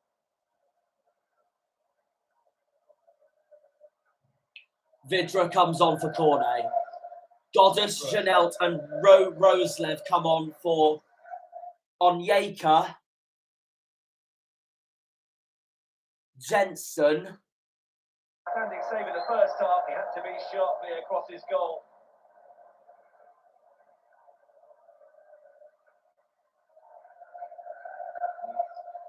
And Canos. Here is Janelt.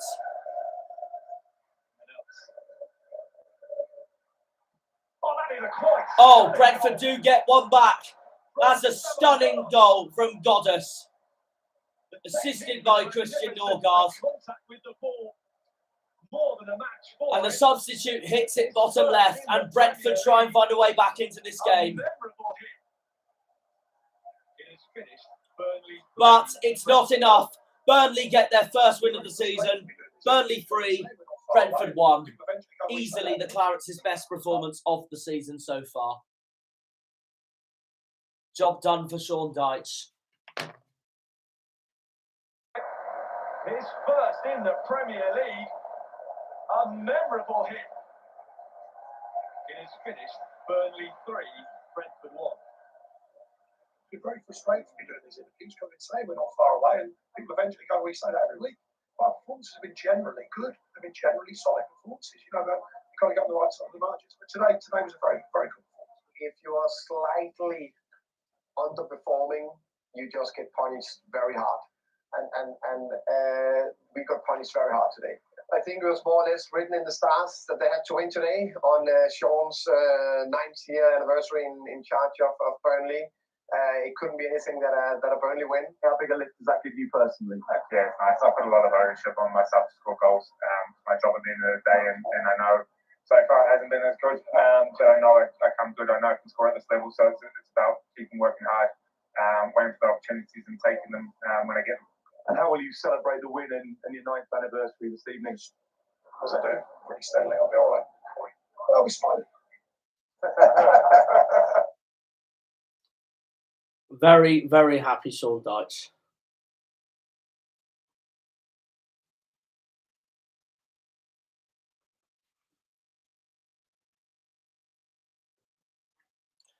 Right, match stats. We're not far away, and people eventually go, we say that every week. Our performances have been generally good. They've been generally solid performances. You know, you've got to get on the right side of the margins. But today was a very, very good performance. 41% possession to 59, 15 attempts to 12, 6 on target to 5, 4 corners to 2, 2.51 expected goals to 1.02. McNeil gets booked, as does Goddard. The man who brought Brentford back into the game. This evening, as I do, pretty steadily, I'll be all right. I'll be smiling. First win of the season, I bet I'll be smiling. And the first win actually at home since January. And they played some exhilarating football. First half they did go. They were just far too good for Brentford. They couldn't cope with them. I mean, they mixed it up really, really well. And that's a magnificent ball. It's not a bad finish either from Chris Wood. As I said, at times they went long. They got balls into the box as you'd expect, but also at other times, guys, they played some wonderful football, and Brentford couldn't handle that. Direct, yes, all comfortable on the ball, all moving. That's another superb pass, just offside from Corney. Would come for goal there. I have no doubt about that. But they just caused too many problems for Brentford as they moved it too quick for them. They couldn't cope with them. Lawton getting on the end of that one, the cross there. I mentioned Corney. He gets his goal there. The touch, the technique. Wow, what a finish that is into the top corner. Absolutely no chance. So 3-0 at half time. Got no chance. I got it, by the way. The last time Claudio Ranieri came up against Ralph Hasenhüttl, he was sacked the next day. That was Fulham's 2-0 defeat at Southampton in 2019. Ranieri has already survived 2 games at Watford, which isn't bad going these days. 4 games to go. Watford against Southampton at Vicarage Road. In those 2 games, Ben Foster, Ngakia, Messina, Cathcart, Trusticon. This is Watford, obviously. Sissoko, João Pedro, Cuca, Hernandez, Ismail Assar, and up front is Josh King. Southampton, McCarthy, Livramento, Walker-Peters, Salisu, Bednarek, El Yanusi, Ward-Prowse, Romeo, Redmond, Shea Adams and Adam Armstrong. The fastest goal in Premier League history was scored in a game between the sides here in April 2019, when Shane Long put Southampton ahead after just 7.69 seconds. Well, have done already, and no sign of Nathan Redmond for Southampton. With a decent ball in. Oh, it nearly was another early goal. I almost spoke too soon. Yeah, you did. Could have been 1-0 to Southampton, but Foster got his hands on the ball. Got a touch on that, back to Foster. Ranieri is aiming to win back-to-back Premier League games for the first time since Leicester's title-winning season. Here's Walker-Peters. Did well to get it back to Walker-Peters. 3 in the Here's area. Walker-Peters. On it's towards Armstrong. Here's Adam Armstrong, and it goes over. Armstrong just couldn't get over it enough to keep it under the bar.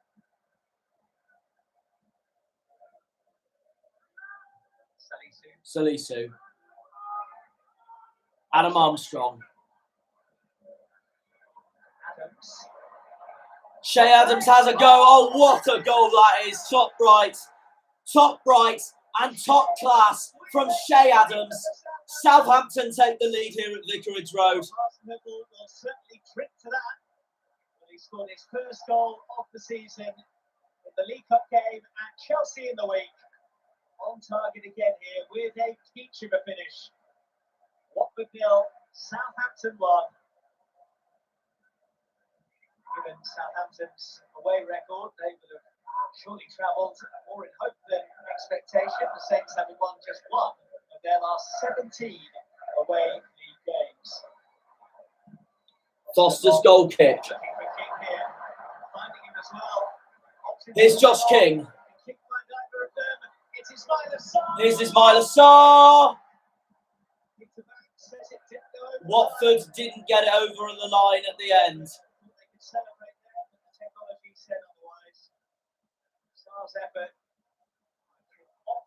What a block. What a block by Kyle Walker-Peters.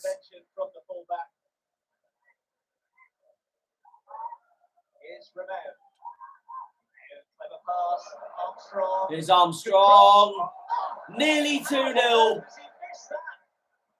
And this time, after scoring a brilliant goal, this time Shea Adams has a sitter. You would say that for Shea Adams.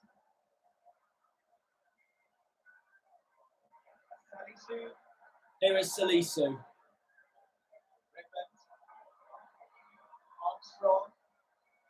Armstrong. Ben Costa can only stand and watch and hope as that one misses pass. Miles away from Armstrong.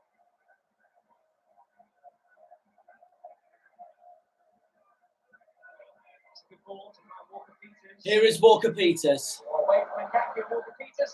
Armstrong, not quite 2-0 to Southampton. Really good Southampton chance that has come and gone. Definitely played a lot better than Watford, that's for sure.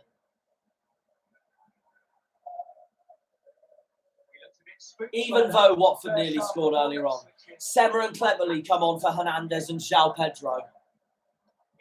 Here's Nathan Redmond. Onto his left is Walker-Peters. Adam Armstrong has a go.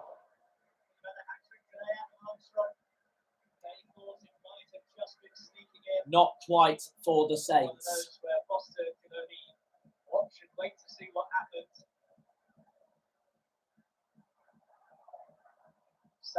Here's Ismail Assar for Watford. It is cleared by Kyle Walker-Peters. Kutska has a go. That was travelling and it was skidding off the wet surface. For his first goal for Watford in that win at Everton last weekend, going for another here. Kuko has a go and it's saved by McCarthy. Goes straight to the gloves of Alex McCarthy. Walker-Peters. Now Redmond. Redmond's got all that space. Armstrong's just in front of him. Shea Adams is to his right. He goes to Armstrong. Can Armstrong whip it in? He's dribbling it in. He's just wide. Once again, it could have been 2 to the Saints.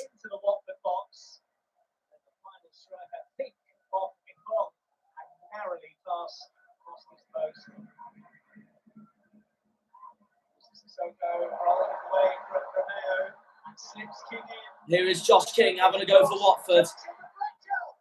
And no chance for Watford. And what a save by McCarthy.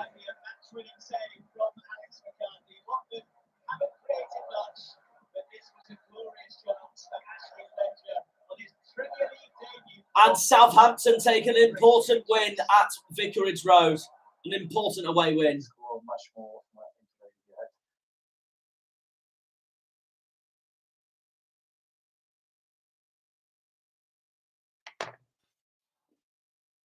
Might be a match-winning save from Alex McCarthy. Watford haven't created much, but this was a glorious chance for Ashley Fletcher on his Premier League debut for Watford. Great reactions. Could have scored much more often, I think, today. They had massive chances. The first half, it must be 3-4-0, I think, the halftime. And yeah, as long as it's only one goal, it's always a chance for the opponent. And yeah, we had to be more clinical in some moments, but the rest of the performance was, I think, good. Served winner. Was difficult, but okay. The mentality is okay. We make mistakes. I already spoke with my players, and then I showed to them what we must improve. What's been the key to Southampton's performances in recent weeks? Because it feels like the season now is clicking into gear. I think just determination and everyone pulling in the right direction. Obviously, the manager's got a headache now with a lot of players in the team, and it's up to him to put the right players on the pitch to deliver the 3 points.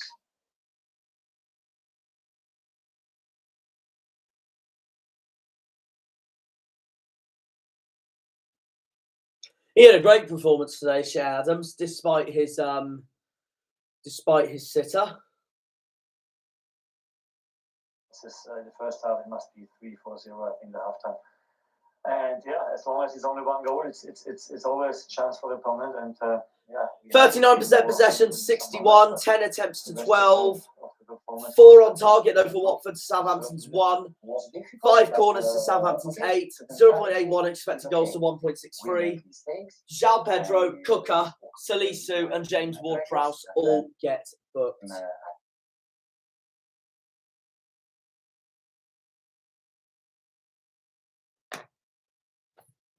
A lot of players in the team, and it's up to him to pick put the right players on the pitch to deliver the 3 points. And they went it with just a one shot on target, special shot though it was, but they should have had more, shouldn't they? Absolutely. Chad and Adam Armstrong they look pretty sharp, and if they can get a bit more clinical with their finishing, they could have made this game a lot more comfortable than it was. This is brilliant effort from Adam. He's got to head that back across. He's got to hit the target now. I think that's a very easy chance. Yeah. And like the manager says about Shea Adams, is that he makes the hard look easy and the easy look hard. That he's made the hard look very easy. That is a fact. That's under his feet. He's dug it out. He's put it in the top corner, and that is definitely making the hard look easy. He's made that look very easy. And once this comes across, this is easy. He made that look very hard. Oh, it's a shame. Honestly, if he tried that on purpose, he wouldn't be able to do it.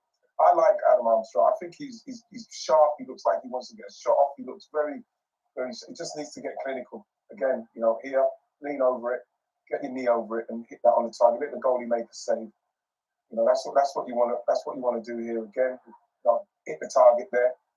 That's what you want to do. They could have made that a lot easier. Yeah, I think with Southampton, they've got a bit more depth in their squad now. Brozier was out injured today, so he brings Armstrong back in. 7 points from the last 3 games, which has been a huge improvement from 11 points. I think they're on now, so it's much better from them. And Watford, but they had their odd chance. They had a good chance or two. They could have got something out of the game, which would have made a difference. Yeah, so I had that chance anyway. I was saved off the line, so a bit unlucky there, but Southampton deserved that win. Absolutely. Okay, Ian, Alan, thank you very much. We're out of time, but before we go, let's have a look at the Premier League table.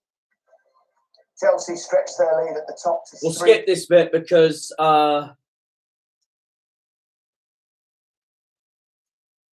we'll do the table at the end. Tomorrow, Southampton are up 2 places to 14. And let's see what the Sunday papers have to say. The Express hailed Super Cristiano Ronaldo after his match-winning performance against Spurs. The Telegraph state that United's players fought for Ole Gunnar Solskjaer. And the Daily Star say lightning struck twice for Chelsea after Reece James's double. So that's it. As Ole's old boys do the job at Spurs, as a wise man once said, you can't win anything you kick. Goodbye.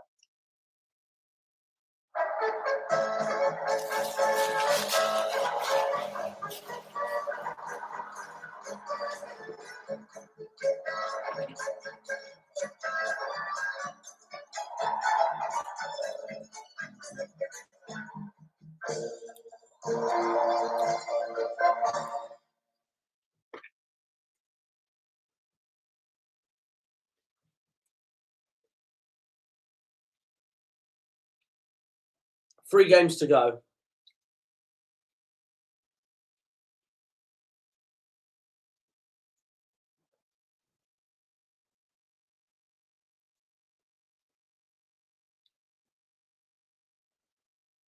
West Ham, Aston Villa, West Ham, Norwich, Leeds, the match I live streamed.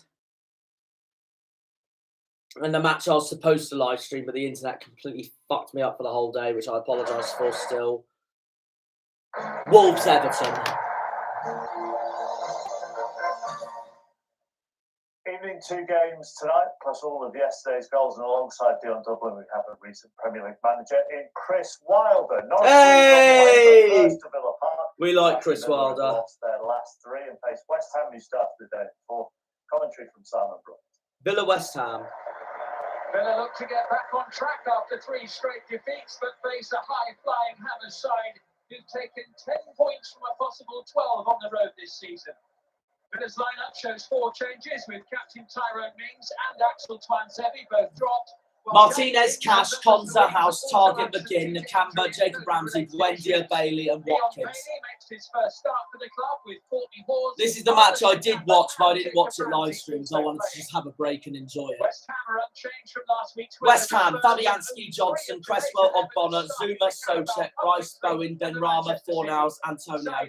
The unchanged team that beat Tottenham the week before. Played alongside Ollie Watkins and under Dean Smith at Brentford 3 years ago. Top scorer Michael Antonio has been involved in 21 goals in 25 league starts this year. Only Liverpool's Mo Salah can top that. He's best striker in the league right now, Michael Antonio. He honestly is. In their stance against racism.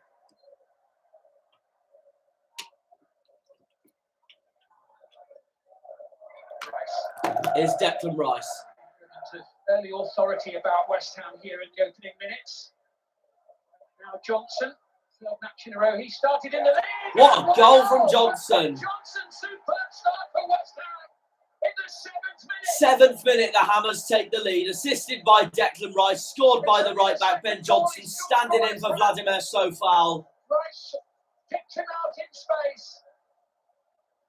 And in the battle of two claret teams, it's the Irons that take the lead over the Villains. Ben Johnson strikes first. Villa 0, West Ham 1. Villa 0, Hammers 1. Jacob Ramsey comes off already for Ashley Young. Benrahma's got the better of But it. here is Benrahma. Target the left back across on the near side.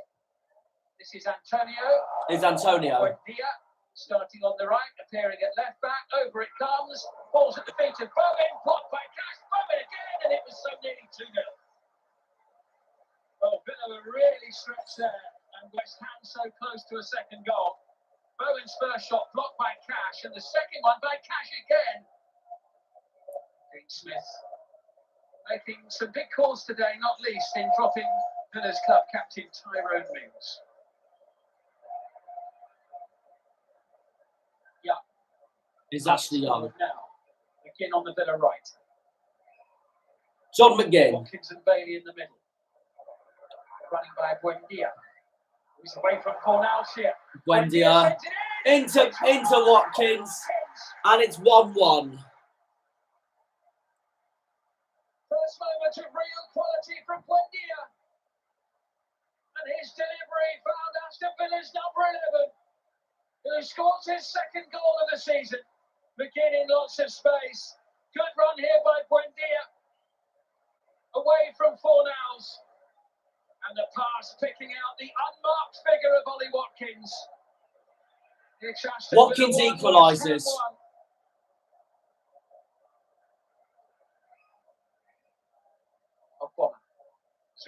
Zuma. Socek. Benrahma. Cresswell's on his left. McGinn pressurises Benrahma. Declan Rice. 2-1. Bottom left corner from Declan Rice. And he puts the Hammers 2-1 up here on away territory here in Birmingham. And Villa weren't level for long. Villa weren't level for long. Long time in possession of the ball. Rice in space. Just finding the bottom corner. His third of the season. It's the best goal-scoring season of his career now. And West Ham's captain has them in front once more. Villa back to square one.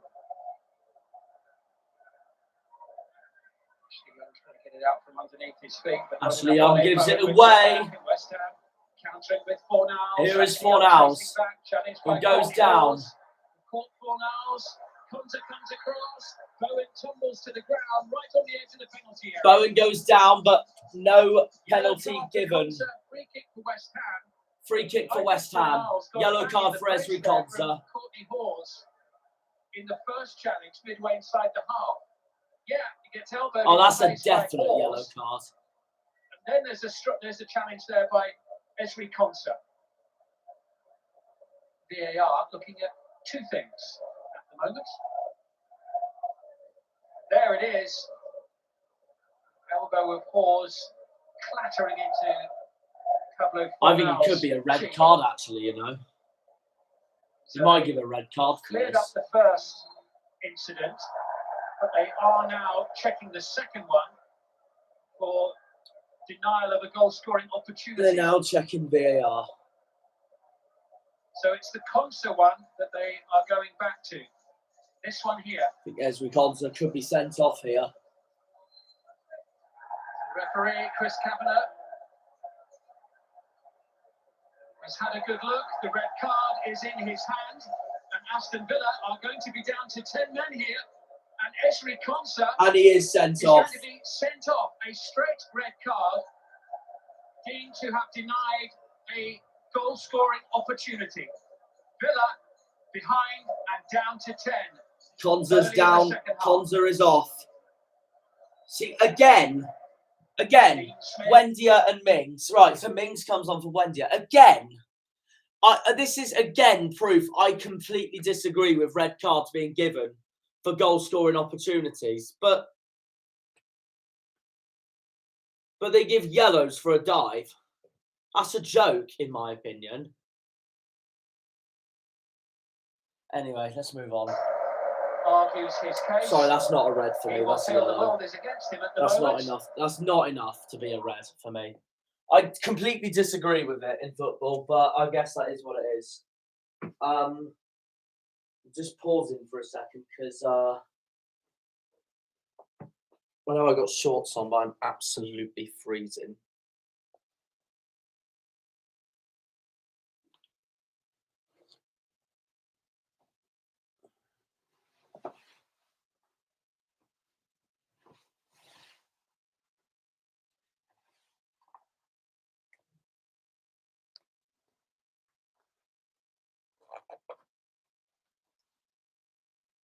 Right. Job done.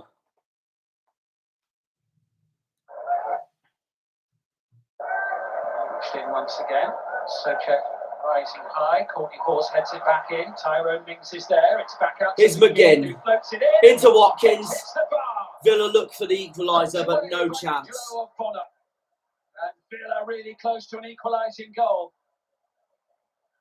Well, Ollie Watkins threw Villa level in the first half, and he very nearly did for the second time in the game here. Lanzini comes on for Ben Rama. And here he is. Lady Blue, but Bailey doesn't get it away, and Bowen. What about Bowen? Blocked And West Ham have a corner. by Crest. No, blocked by Matt Target. It's a corner to West Ham. Thomas Socek has won plenty in the air at the other end of the field in clearing a succession of long throws. Bowen's corner. Get on the end of this one here from Jared Bowen. This time initially it was Courtney Hawes as it comes down, and the free kick for the challenge by Ashley Young just outside the box.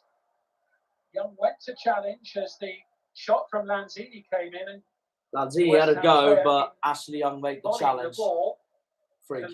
with Villa's number 18. Rice fires it in. Oh, that was close. What a great save that was by Martinez. Well struck free kick from Declan Rice, but a fine save from Martinez. Sweetly struck, heading for goal, pushed away. El Ghazi's on for Bailey. With Fornals looking for Johnson, sliding in is El Ghazi, dug out by Target. Nakamba in there in midfield, and he was caught there. Marvellous Nakamba. Oh, we've got a fight. Holy Christ. Bowen pushing McGinn. Shoved and gone to ground. Everyone with tempers flaring after this challenging collision between Nakamba and Nakamba and Fornals. I mean,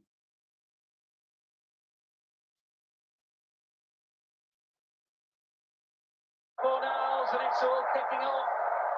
McGinn has been shoved and gone to ground. Fornals and Nakamba both fully committed. and then look at the Villa player. Look at McGinn running towards and having a go at look at McGinn having a right go at Fornals. Bowen, and then Bowen obviously got really angry with that and pushed him away. And McGinn goes on the floor. Fornals, I think he's going to receive a yellow card. Mings has a go at Bowen. Before today, West Ham have picked up 59 points from their matches since the start of the year. Only Manchester City and Chelsea have won more points than West Ham. That target tangles with Mikel Antonio, and here comes And Bowen is through.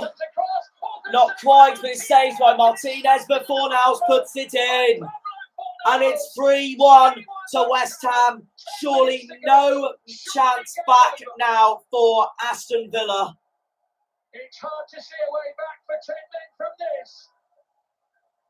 So just West Ham continuing their incredible start to the season. And this, as it stands, will put them joint third in the league with Manchester City. Another terrific performance this is from David Moyes' side. Just ahead of Ashley Young. It's 3-1. It's brilliant from Pablo Fornals. It's a 3-1 lead for West Ham. Oh, I bet he can't wait to just get this one over and done with and get off down the tunnel. Rice.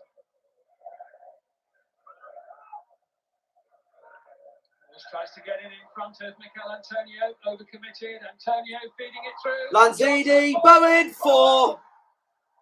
And that's surely game over.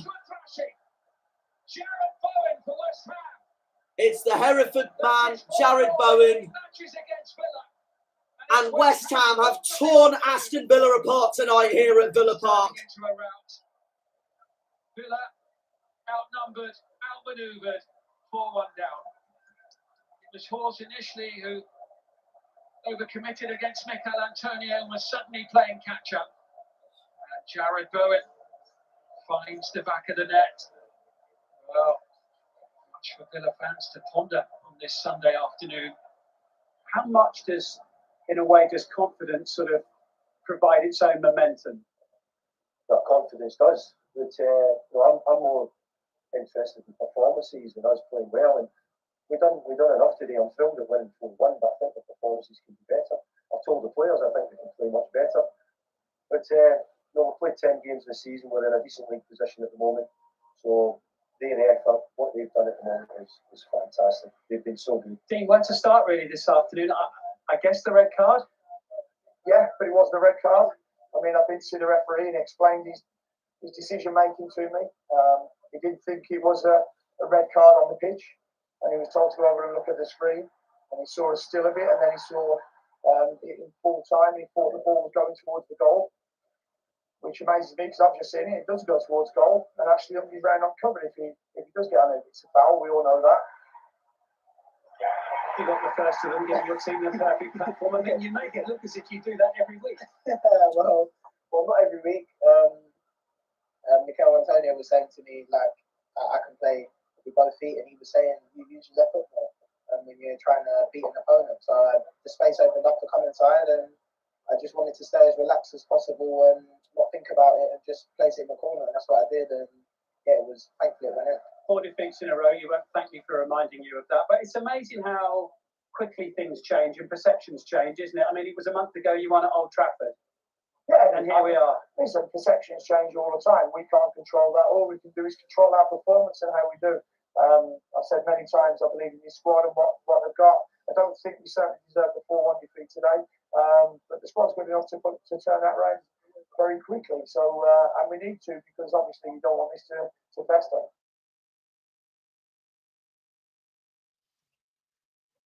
That's the thing. Can Aston Villa turn it around tonight at St Mary's against Southampton?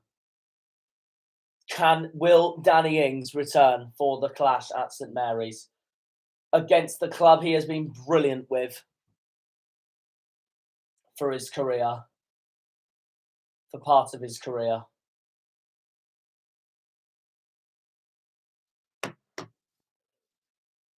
Playing well, and we've done enough today. I'm thrilled at winning 4-1, but I think the performance Right. is better.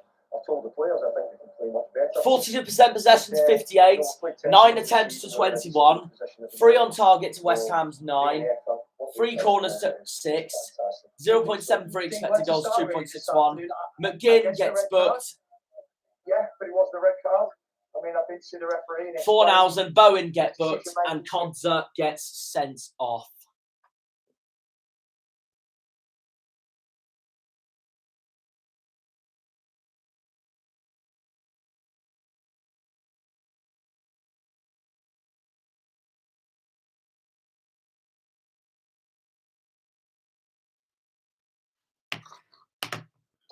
And we need to, because obviously you don't want this to fester. We'll talk Villa and we'll talk the red cards shortly, but there's so much to admire about West Ham at the moment. It's absolutely incredible. It's something that a lot of people wouldn't have seen, that I've seen today and Chris seen today. It's just the way they pass the ball to each other, the way to pass, how they pass it. They know how to pass the ball.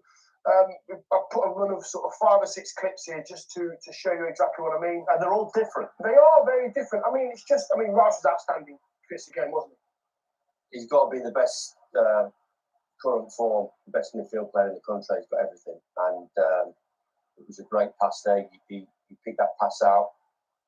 You like that one, didn't you? Pace Same again. Pace on the pass from Creswell. It was outstanding yet again. How many forward runs did he make as well? But like you said, you're talking about the pace of the pass. Another great ping across there. Another great spot. Cresswell yet again overloading Ben Rama for the 8th time. But Declan Rice there as well, not stood still. Made his way up the pitch. And I've got to say, I think Dean might have been a little bit harsh on Declan Rice there. I thought it was a fabulous finish. You know, I mean, there's an easy pass on to Cresswell, but he thinks, no, Declan Rice, how can I get the ball forward?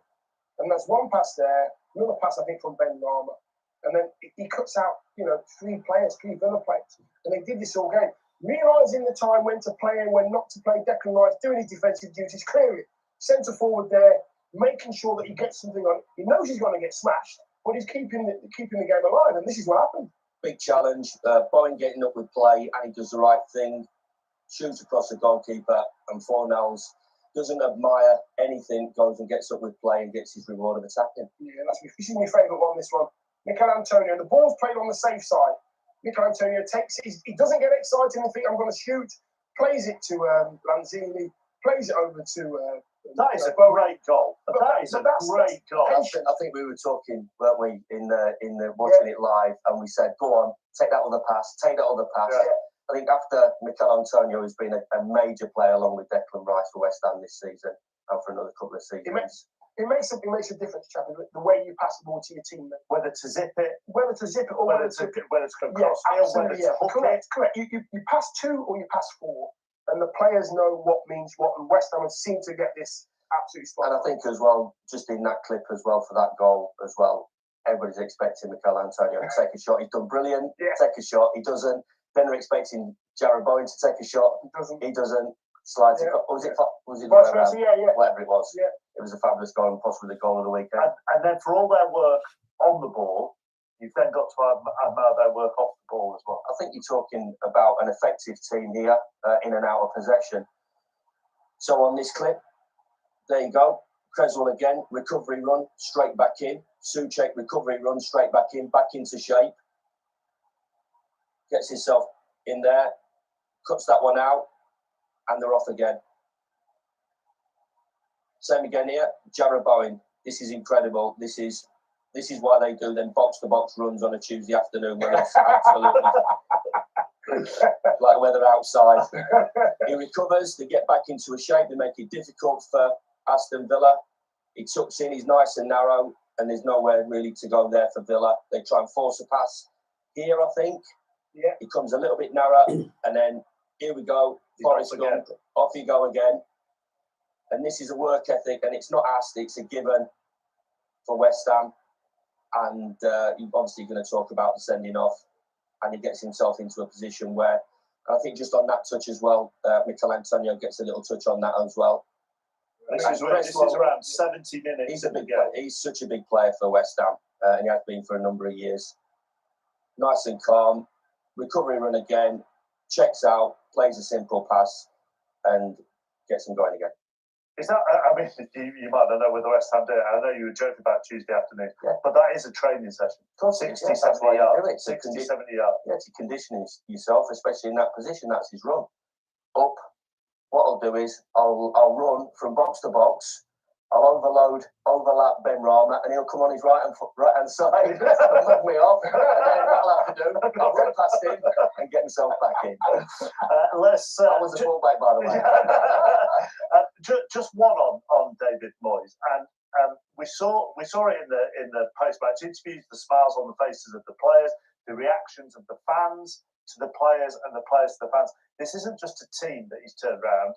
It's a club that he's turned around, and the atmosphere with No, he has, 100%. 100%. I think we all saw the scenes of Mark Noble a couple of seasons ago on the pitch, you know, remonstrating with a punter. You know, he's West Ham through and through, and you can see an obvious connection. Mark Noble, for me, sets the culture. That's been taken on by Declan Rice. You've got Ben Johnson in there, and everybody buys into it. But it's led by the manager, who's an absolute top class manager. The red card, whether that was a red card or whether there could have been red cards up. Yeah, it's a really interesting one because the first one, I don't know. I mean, Courtney House, I genuinely don't know how he's got away with it, because I can't see how that's not a red card, regardless of who you are. Yes, that's. I think the referee gets it right because he's still on goal. That one there, look, elbow to the face. I don't know how they've not seen it. I think Courtney House is thinking, "Oh, thank you very much, Conte, for getting me out of prison." There, to be fair, that's for me is a red card. Game goes on. Mikel Antonio, what a touch that is! Bowen goes through. Conte catches him. The referee gets it right. He's still on goal. I think the issue we're talking about was it too. I think we talked about it all afternoon. See, I thought House's challenge was more of a red card than Conte's. Yeah, that's definitely a red card. The second one, I can have a little bit of sympathy with Dean there. It is going slightly away. It's not going straight in on goal, but you still feel if he stays on his feet, Jarrod Bowen gets onto his left leg and slots in the back of the net. So one lucky, one maybe slightly unlucky, but you can see why it was given. Yeah, I can see why it was given. It's the last man when you bring him down. House should have been. Courtney Horse should have been sent off. Wasn't playing today. When Dia started, he went off when Villa went down to 10 men. Are they're trying different formations to try and get something to click, would you say, at the moment? They played 4-3-3 last year, 4-2-3-1. Obviously, Jack Grealish would. It's not very good consistency. That's 4 defeats in a row for Villa. Lost 2-1 to Tottenham away. Lost 3-2 to Wolves at home. Lost 3-1 to Arsenal away, and lost 4-1 to West Ham at home. Was a major part of that. He went, and you have to rebuild, and sometimes it takes time. But they've signed quality players in Buendia, arguably Norwich's best player for the last couple of seasons, and maybe in their disappointing Premier League season, a real shining star. And Danny Ings, everybody knows what Danny Ings can do. It's going to be difficult and different for the likes of Ollie Watkins, because he's played up top on his own, the lone strike, and now all of a sudden he's got somebody else alongside him. You've got Tyrone Mings, who wasn't playing today. They played 3 at the back with Konsa, Oars, who's done very well, and Tyrone Mings. So I think all Premier League managers have got to be flexible as well, and it's just trying to find that winning formation. I think there's a lot of trust in Dean Smith, and rightly so. I think he's turned the football club around into a Premier League football club. Again, good squad of players. They will be patient with Dean. They're just not getting it right at the moment. Okay. Next to Carrow Road, the visitors. Before we play the match I live streamed on Sunday, which was Norwich Leeds, I need to go for a quick whiz break.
So far, Leeds, but that's not as bad as Leeds Norwich. The naivety in some of Norwich's defending was unacceptable. Really. It's looking a little bit similar. Bit of danger on third. I saw nothing in their performance today that tells me they're going to stay up. They just don't look like Premier League players. I think the biggest misconception about Norwich this season is that they are happy with how this is going, or that they don't care if they get relegated. Because I can assure you, this is absolutely killing them. I agree. I completely agree with that guy. That is why Farker shouldn't be at the job. Not working. I struggle to look at how And they need a January transfer window recruitment. Goals. Confidence is at an all-time Premier League low right now, both on the pitch and also off the pitch with the fans. In Daniel Farker, they have a really highly rated coach, but one that has struggled to show that he can coach at this level. The jury is still out on whether he can cut it in the Premier League. The pressure is on. Norwich not only need a performance against Leeds, they have to start picking up some points. Otherwise, it's going to be a horrendously long season. Watching this one, Martin Fisher. Norwich have proved again and again that they're too good for the Championship. Now they're in danger of proving again that they just don't belong in the Premier League. Such bitter lows after such brilliant highs are frustrating the fans. Patience is wearing a little thin. Anger is beginning to rise. Under mounting pressure, Daniel Krul, Farker Aarons, Omar Babadeli, Hanley, Kabak, Norman, McLean, Rasika, 19-year-old Andrew Dowell, Sargent, Pookie. makes only his second start of the campaign. There are recalls for Kieran Dowell and Milot Rashica. Still without Patrick Bamford. Leeds, Melier, Lorente, Cooper, Stroud, Dallas, Shackleton, Phillips, Rodrigo, Harrison, James, and Rafinha. And top scorer Rafinha is past fit after limping off last week against Wolves with an ankle injury. Canari's concerns well documented, but it's been no bed of white roses for Leeds either. And they dropped into the relegation zone yesterday after Burnley's win over Brentford. They're back having a run. Stroud prevents him from doing too much damage, but he has forced the corner. Stroud feels that that's the wrong call. The slightest graze off the shin pad by the looks of that. First corner of the game. Decent ball in. Kabak couldn't get his head to it. Possible handball against James, but I'm not sure that he knew anything about it at all.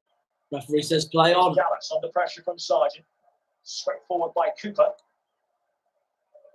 Well, here's the shout against Daniel James. Well, some of the Norwich players thought that might have been a penalty. Referee Anthony Taylor thinks otherwise. Quickly forward by Phillips. Harrison, who seems to be playing through the middle with Rodrigo just behind him. It'll drop here for Dallas. James on the run. James is in. Around Krul. Can he finish from there? Oh, that's brilliant by Hanley. Off the line. Superb defending. James was certainly That was onside. brilliant from Grant Hanley. It's beyond Kabak. And it's the captain, Grant Hanley, who gets his laces to that in the nick of time. Leeds have now been without Bamford and Ayling for the last 5 games and desperately missing the pair of them. Lorente. In danger of losing that to Pookie. Forced the foul the fin. Never looked entirely comfortable here.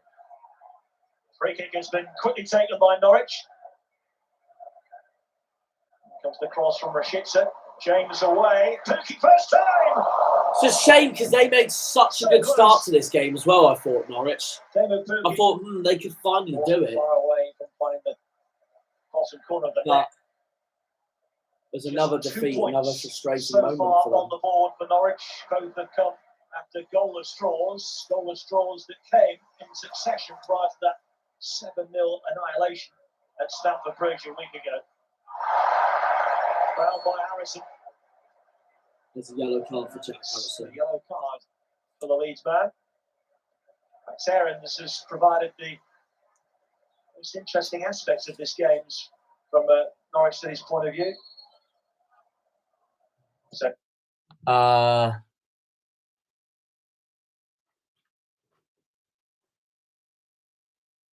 where's my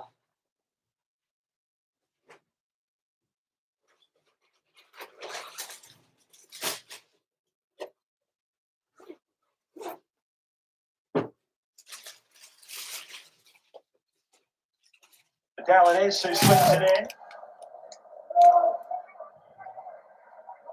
Away by Llorente, but collected here under no pressure by Rashica. Melier decided that needed stopping. I think from up here it looked as though it was always heading into the side netting, but the goalkeeper sees no reason to take any risks. Norwich's corner? Flipped away by Rafinha, and then back in by Norman. And that was as close as the early effort from Teemu Pukki. Finger away, and then it's a swinger from Norman. Hoping that the second half generates a bit more excitement Pukki than the first.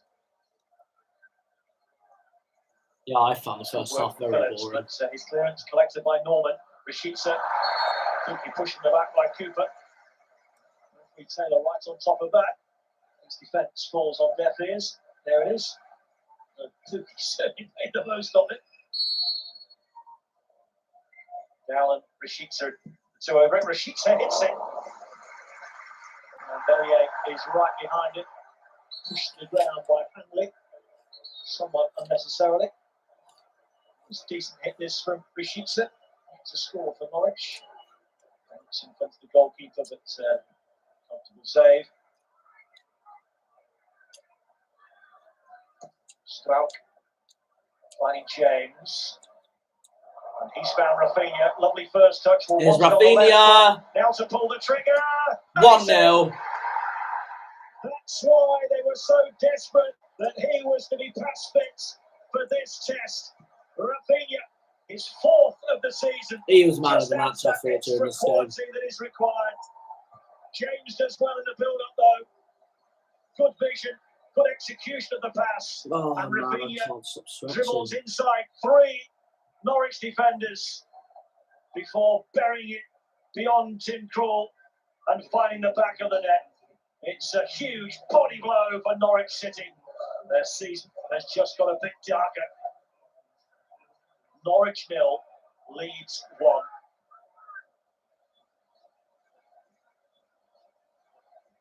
Defeat number 8 of the season. Gets a bit closer for Norwich, although that's an error from Melier under no great pressure.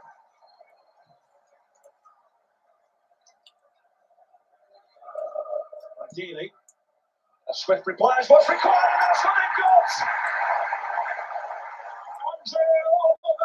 And Omar-Bamadeli equalises. What a moment for him! What a moment for them! They're all on their feet now. After nearly 8 hours without a Premier League goal. Norwich equalised immediately. So quickly, Norwich City gets his head up there between Llorente and Dallas. Could not have placed it any better. 1 minute and 34 seconds between the goals. And this Gilfest has suddenly shot into action.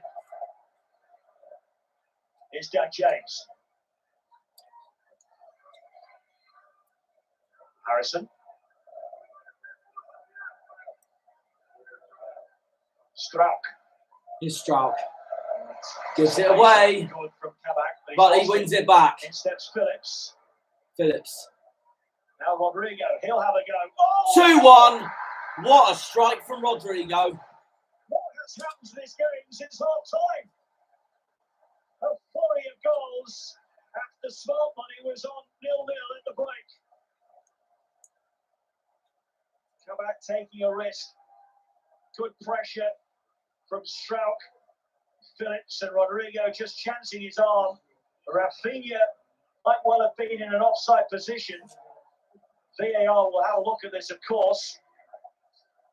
Rafinha there is just ahead of Max Aarons, but not interfering with play in the eyes of Darren England at Stockley Park. Here's Pukki. Now Sargent, surrounded by three. Dow had to win that. And it's McLean. Thought he was going to hit one. He still might. Off Strout for the corner. 4 minutes and 21 seconds for 3 goals. So Norwich levelled with the earlier corner. McLean has a go here. Gathered gratefully by Mellion. Pressure will only intensify on Daniel Farker. Last time in the Premier League, they were out of their depth, and it looks even more the case this time around. Norwich 1, Leeds United 2. Marcelo, how important was it to get 3 points from Carrow Road? Felicitaciones por la victoria. ¿Qué tan importante era obtener estos 3 puntos acá? Muy importante, very important, given our position in the table, due to the results that we've been obtaining that haven't been positive. Even if it's always necessary to win today, it was especially necessary. You have to be honest and self-critic and not to lie. So once you are there with 2 points after 10 games, it's then not good enough to earn the right on this level. And you can't afford to buy a lot of quality players who are proven on this level. Hard work on the training pitch. We have to work. If this is not enough, I think we gave our everything. I never can blame our players for lacking attitude or work ethic. They're fantastic, and as long as we do this, we never. They're fantastic. Then why are you bottom of the league then? Same squad as 2 seasons ago. They're brilliant, but they really need to be better. I'm sorry, he has to go. It's the same philosophy. I disagree with the people saying Daniel Farker has to stay at the club. He's got to go. They've got to bring in a replacement, in my opinion. I blame them. Obviously, it's proud for me and my family to get my first Premier League goal. Another start for me. Yeah, at the end of the day, we had some games and stuff like that. So it was a bittersweet moment. I'm really happy to score again, but especially to win the game. I think we deserve the win. It's true that we didn't start well this season, but in my opinion, it's true also that we deserve more than we got. But that's football. We just have to keep working. Really important today again, and the win is here, and we are really happy. And you turn it around. We can't give any guarantees, but we'll try our best to the end, and there's no white flag for us.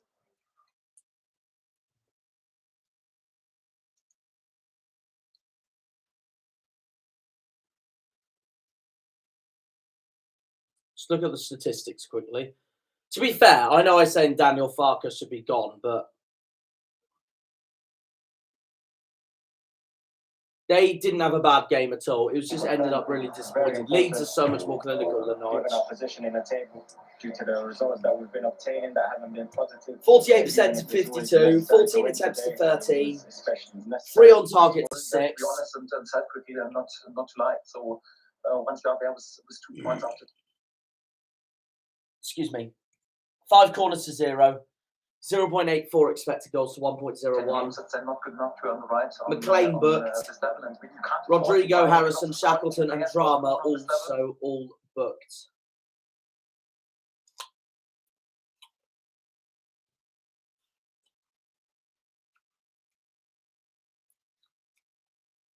Play our best to the end, and there's no white flag for us. That's so tough for Norwich and Daniel Farker at the moment, and we'll talk about them shortly. But let's start with Leeds, and we'll start with Rafinha. And if you look at his stats today, first for touches, first for shots, first for shots on target, first for key passes, brilliant player, joint first for crosses, joint first for passes in the opposition half, and a goal. But apart from all of that, what did he do, Dion? Not bad. Brilliant player. Yeah, he's all right. You know what? I really felt for Omobamidele. Left back, left side of 3. He's not a left sider at all. He's a centre half. He was isolated with the best player on the pitch. And Rafinha's movement and his knowledge of that right side of the game, he knew he was playing against an inexperienced left-sided player, and he had him on toast all day. He wanted to get into that shaded area all the time to create a shot for himself or to create for his team. He would always see the number of Omobamidele there on the right-hand side, and every single time he could see his number, he was in trouble. His first touch here, he knows there's spacing behind him, and he couldn't do anything about it. I think if you're playing against an experienced fullback, it'd It'll be cause big hard. problems today. But especially for the young man, I felt for the young man, because he's played right hand side centre half for the majority of the season, and to go and play in that position, it was a difficult afternoon for him. And he didn't have much support either, did he? No, he didn't. There's a back there. It just seemed in the game within the dressing room, we would say, "Oh, Rafinha's cheated there." What we mean by that is being clever. He hasn't gone in to help his team to defend, because you can see how this one here, especially, Chris, we call it cheating, but in our sort of vocabulary, you're not going back in. No, he's seen the numbers. They've got plenty enough behind the ball, so he can hang out and cause problems and ask the question for Omobamidele. Yeah. Yes. Got it Spot on. And he found himself in this position. It was hard to pronounce his name, I will admit, when I did the live stream He's of in it this. with it. He gets his team. Omobamidele. This is the goal. The ball's brilliant. The first touch is outstanding. Where don't you want it to go, Chris? Where don't you want it to go? Well, I mean, you're talking, as I said, from an experienced fullback. You down the side of the box in that position. You really want him to go down the side of the box onto his right leg, but he doesn't. He comes back inside. He sells another dummy, and I think they're in danger as soon as he comes inside. It's so important to them, isn't it? They've got him back now. They've got Phillips back as well. They still don't have Bamford, but a lot of their tough situations so far this season have been missing these key players. I think obviously Marcelo runs with a small squad, or smaller than usual, and they're huge players for him. Aylin's a huge player. Bamford's a huge player. But he's smiling at. No, I'm not smiling. I like Leeds. History, I think what they call it. There's a little bit in there. But yeah, Bamford, Aylin, huge players. Phillips coming back, England international, and the boy today.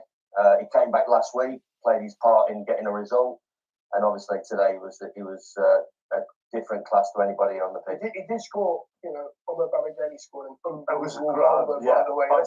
He went from villain to hero, and then he had a hard day all day. And that got Norwich back in it. 1-1, and then at that stage, if you're down the bottom as a manager, you don't need mistakes. Well, off the back of a 7-0 defeat, you want to simplify. You want to make it as easy as possible for the players. I thought the crowd were excellent. They got right behind them. They had got off to a decent start. They got foothold in the game. Obviously disappointing in terms of the first goal. Gets themselves back in the game with a young boy getting a header. Get a sweet afternoon for him. And then this, for me, is absolutely ridiculous. As a defender, simplify the game, be reliable. They're all in a good position there. He steps in great and he stop it there. And here we go. 2 centre midfield players want to go and press. They can't protect. There's a ball into the centre forward, Buki, or it's to Dowell or to Sargent. Yeah.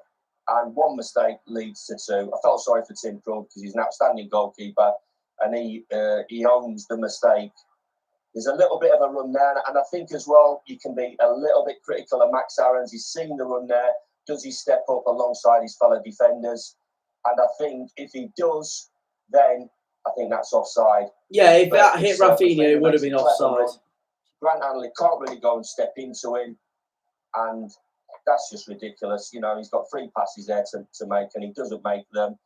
And the momentum from that moment swung Leeds' way. And to be fair, I thought Norwich, it was a difficult last 30 minutes for them. But as soon as they said to get themselves back into the game, back to 1-1, you could see Norwich. You could see Norwich going on and making a game of it. You can see. We circled 5 or 6 players there that had their hands on their head, as if to say, we've got back into it. Yeah. Our centre half's got us a goal. Just do the same things. Get back into the game. Play the right back. Don't complicate it. Yeah.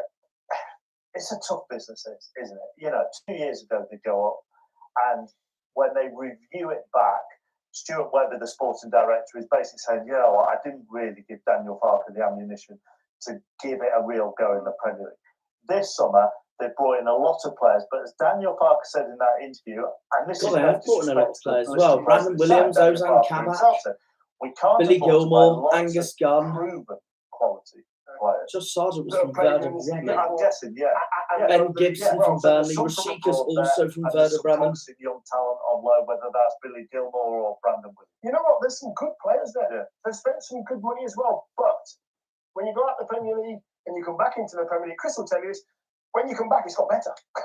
and squads have got better. It's as strong as it's ever been, and it will keep getting stronger and stronger.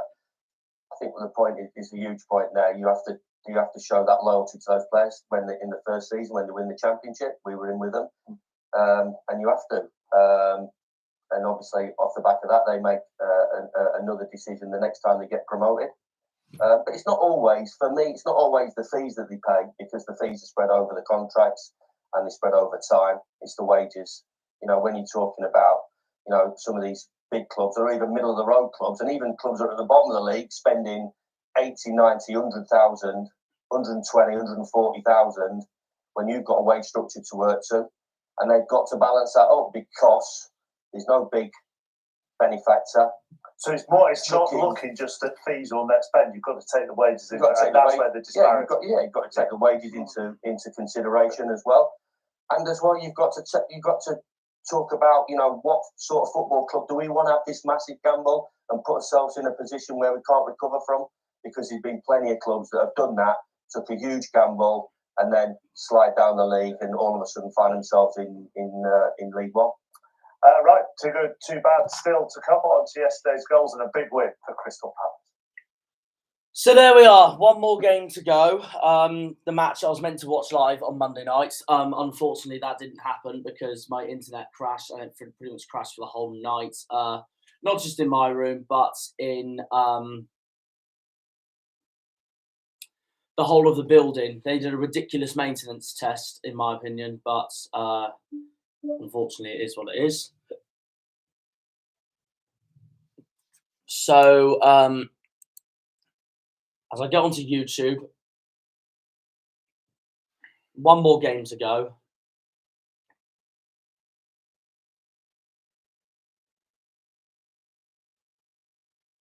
Wolves versus Everton.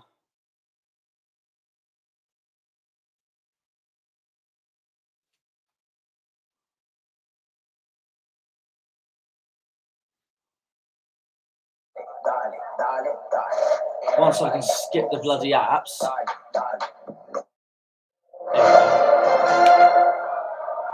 Here we go. Wolves Everton, the last match.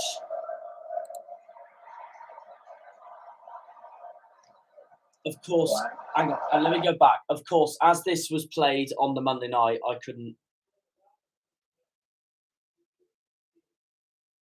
I can't get it live on Match of the Day, of course. So Match of the Day 2, I mean, of course. So actually, before I play the match, I'll let you know the starting lineups that were for this game.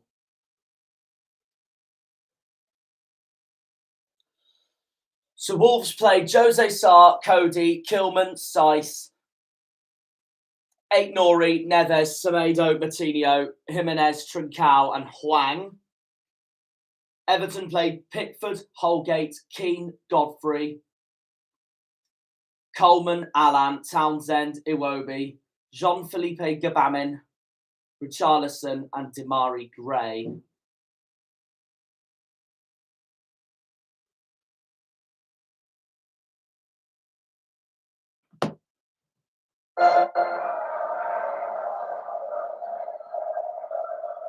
Everton give it away. Here's Hwang. Matinho. Doesn't often shoot. Thought about it for a moment. Trincao has a go. Trincao has a go. Great save by Pickford. Looking sharp tonight, isn't he? England's number one. Well, it was early to say. Jimenez. Into Hwang. Hwang puts it in. It's 1-0 to Wolves here at Molineux against Everton. Oh, but it's offside. It's been ruled out. Why he has called that out for offside. The goal will not stand. Positive at the moment. Aït-Nouri's corner. The scoreline still reads as it does. And it comes by Aït-Nouri. And it is 1-0 to Wolves. What a corner that was. And it's Kilman who scores.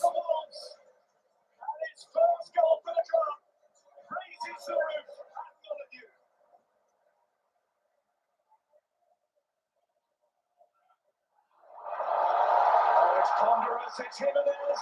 Will Everton completely give it away? Jimenez takes advantage. Jimenez scores for the first time in Molineux since his fractured skull. His second goal of the Premier League season. Raul Jimenez makes it 2-0 to Wolves. And Everton are falling apart in this game.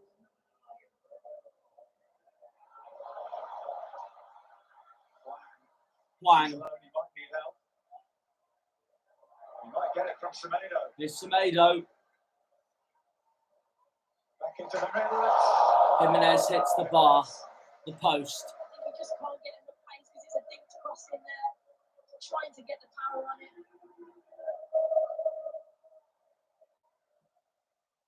Damari Gray. Godfrey. Iwobi. Everton get one back. Alex Iwobi wheels away in celebration for Everton. He has his first Premier League goal of the season. And he has fired Everton back into this match. Neves. Wang. Here's Wang. Now Trincao can't make it free. So much to admire about the build-up, not so much the finish. Everton's corner. Whipped in viciously. And Jose Sarr saves it and punts it away. And that is a terrific performance from Wolves. From the highlights I again saw and the full-on highlights I saw from that match, I thought Wolves were miles better than Everton from start to finish that game. And Benitez's team have got work to do. But that's put Wolves up to 7th in the league. So they're doing really well for themselves. So yeah, that is week 10 for you. And now I'm going to read you out the table. So after 10 games, this is how things stand. Norwich, Newcastle and Burnley remain the bottom three on 2 points, 4 points and 7 points, despite Burnley's first win of the season. 17th is Leeds on 10. 16th is Watford on 10. 15th is Aston Villa on 10. They have got work to do. 14th is Southampton on 11. The two sides play each other tonight at St Mary's. 13th is Crystal Palace on 12. 12th is Brentford on 12. 11th is Leicester on 14. 10th is Everton on 14. 9th is Tottenham on 15. 8th is Brighton on 16. 7th is Wolves on 16. 6th is Arsenal on 17. 5th is Manchester United on 17. And then there's your top four. 4th is West Ham on 20. 3rd is Manchester City on 20. 2nd is Liverpool on 22. And at the top of the table is still Chelsea on 25. And Chelsea are now 3 points clear at the top after Liverpool's draw and Manchester City's defeat. So, table is all good news, as we all know. So now I've got to see how I'm doing for my predictions.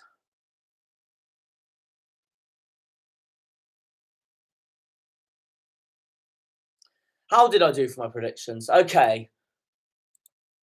Leicester, Arsenal, I had as a 2-2 draw. I'm on 44 points so far, so not good. Leicester, Arsenal, I had down as a 2-2 draw. It was 2-0 Arsenal, so no points there. Watford, Southampton, I had 1-0 Southampton. 3-2 Southampton, so Southampton do win, so I get a point there.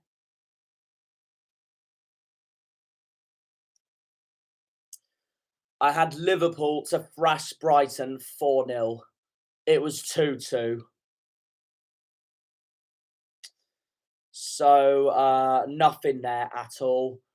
Newcastle, Chelsea, I was so close for. I had 3-1 to Chelsea. It was 3-0 to Chelsea.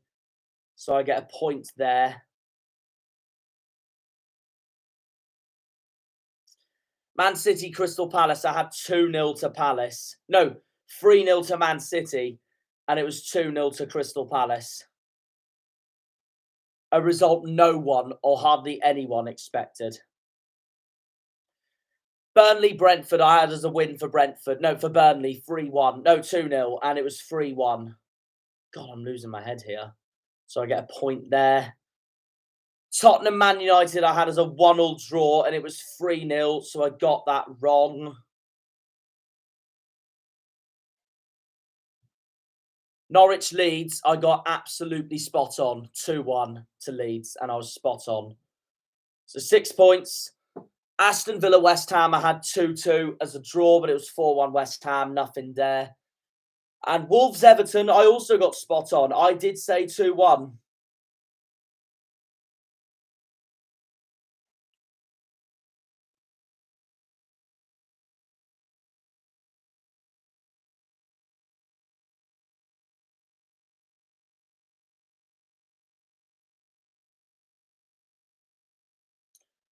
So I got 9 points that round.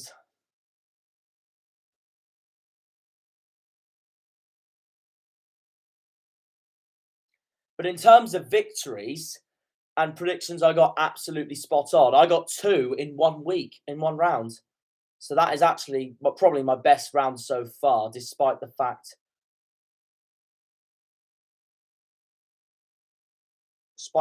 that it's still not a great start to the season. So I'm now on 53 points, and now we go into round 11, which starts with Southampton against Aston Villa tonight.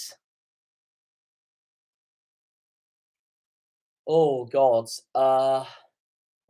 Now, will Danny Ings definitely be playing tonight? That's all I can ask for, really. Let's see if he is definitely playing tonight.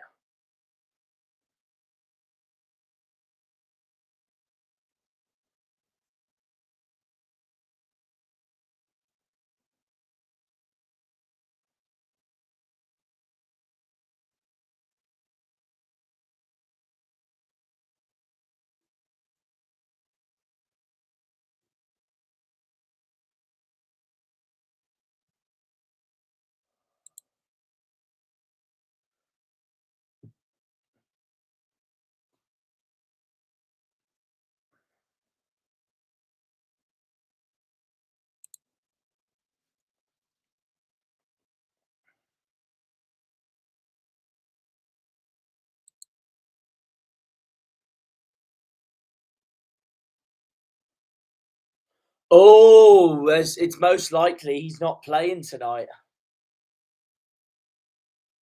Well, I mean, Villa aren't on form at the moment, but Southampton aren't doing that bad at all.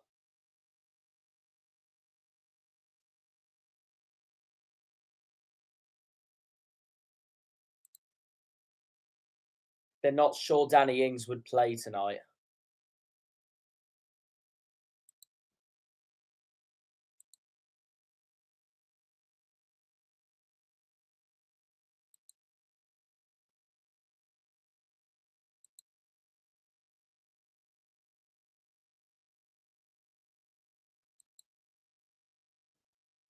Yeah, injury rules Danny Ings out of Southampton St Mary's return.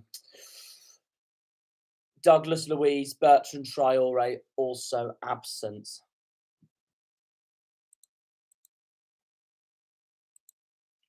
I'm going to go with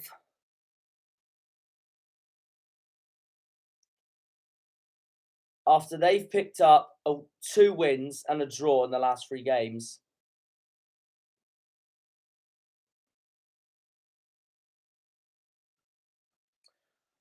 I'm going to go with 2-1 to Southampton. That will be my prediction. And next is the Manchester derby. Even without Laporte, I think City will be too strong for United. I mean, they're going to be surely without Paul Pogba.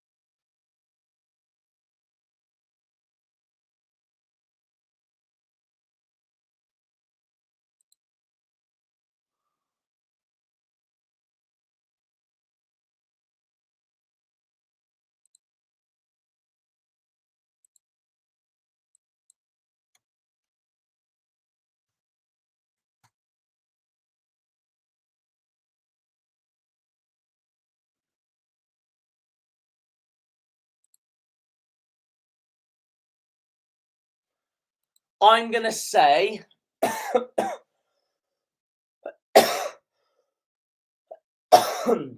I'm going to say 4-1 Man City.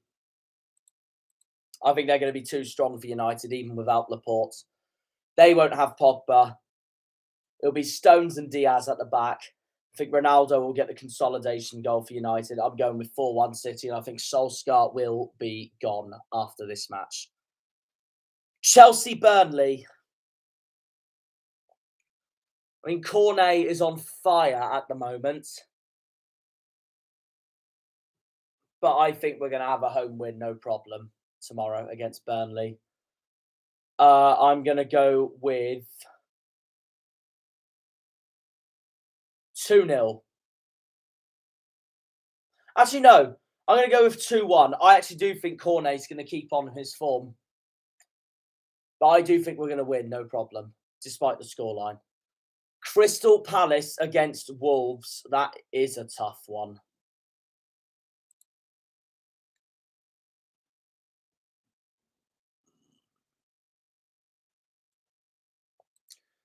I'm going to say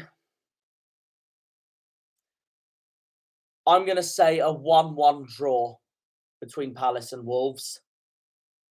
I can't see Wolves winning tomorrow at Selhurst Park, but I can see them getting a point at least. Brentford versus Norwich. Norwich might pick a point here, you know. I know Brentford looks so much better than Norwich at the moment, and it is at Brentford's ground. But Norwich, of course, were playing with Brentford last season and beat them last season in the Championship. Norwich are still looking for their first win.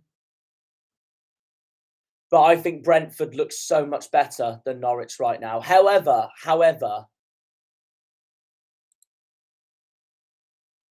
Brentford have lost their last 3 games.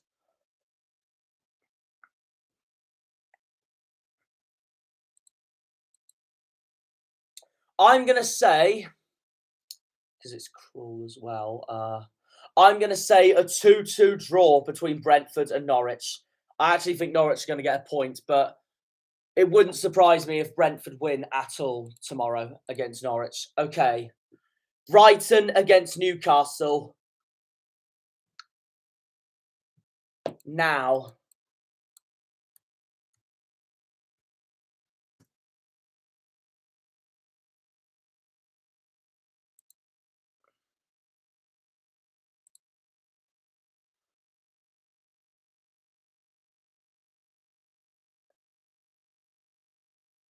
they're all saying Eddie Howe is going to join Newcastle, but he hasn't fully joined yet. And it does say that Graham Jones will be in charge of Newcastle's clash with Brighton. I'm going to go with 1-0 to Brighton. Everton against Tottenham. Now that is interesting. Antonio Conte's first league game in charge of Tottenham and his first game in English football since the FA Cup final in 2018, where Chelsea, of course, beat Manchester United 2-1.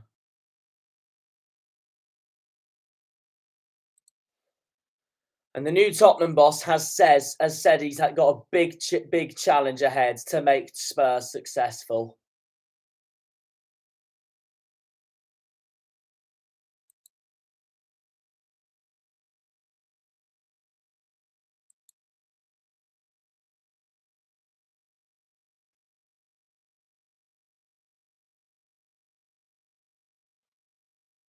Oh, I don't know. It depends if Everton are going to be back with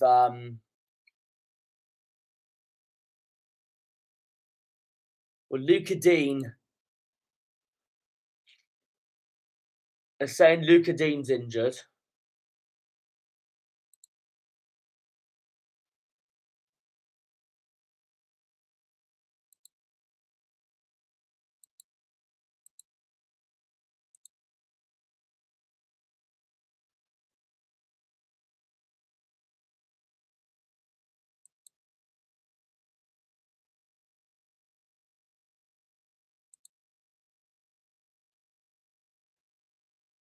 Oh, I don't know. Everton Tottenham, that is a big one.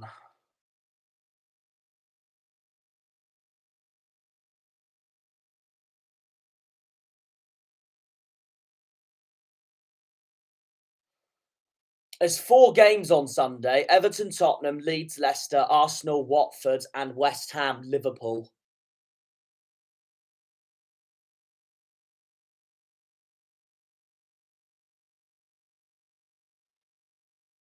Oh, I don't know. See.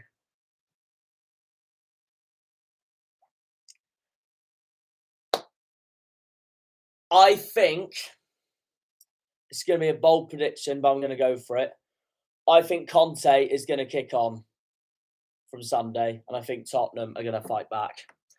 I'm going to go with an away win for Tottenham. I've gone with 2-1.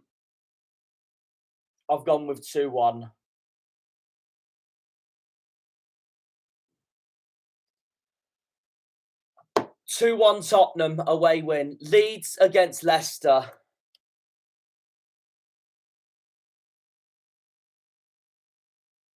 Now, what is the injury news on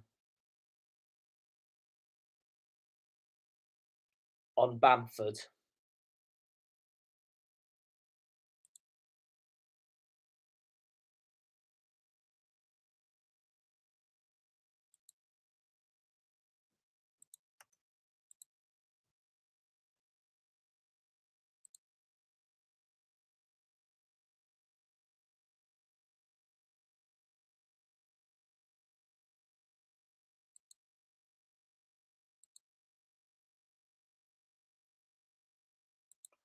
I'm going to go with...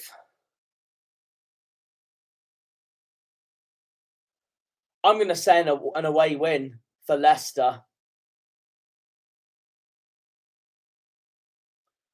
I'm going to say... Yeah. Another 2-1 away win I'm going for. 2-1 Leicester. Arsenal against Watford. I'm going with a home win. I think Arsenal are going to be too strong for Watford. And I'm going to be honest, I'm going with 3-0. And that leaves me with West Ham against Liverpool. Now, this is a tough one as well. West Ham 4th in the league table. Liverpool 2nd. West Ham will go 2nd if they beat Liverpool on Sunday. But I don't think they will. I think Liverpool are going to bounce back after that Brighton result. Antonio, though, is on form, though, isn't he? I'm going to say this could be a game of the season. You ready for this? West Ham 2, Liverpool 5. And there you have it. They are my bold predictions. So it's going to be very interesting to see how I get on this weekend. And yeah, thank you very much for watching this. And I will see you in my next video. Take care. Cheerio.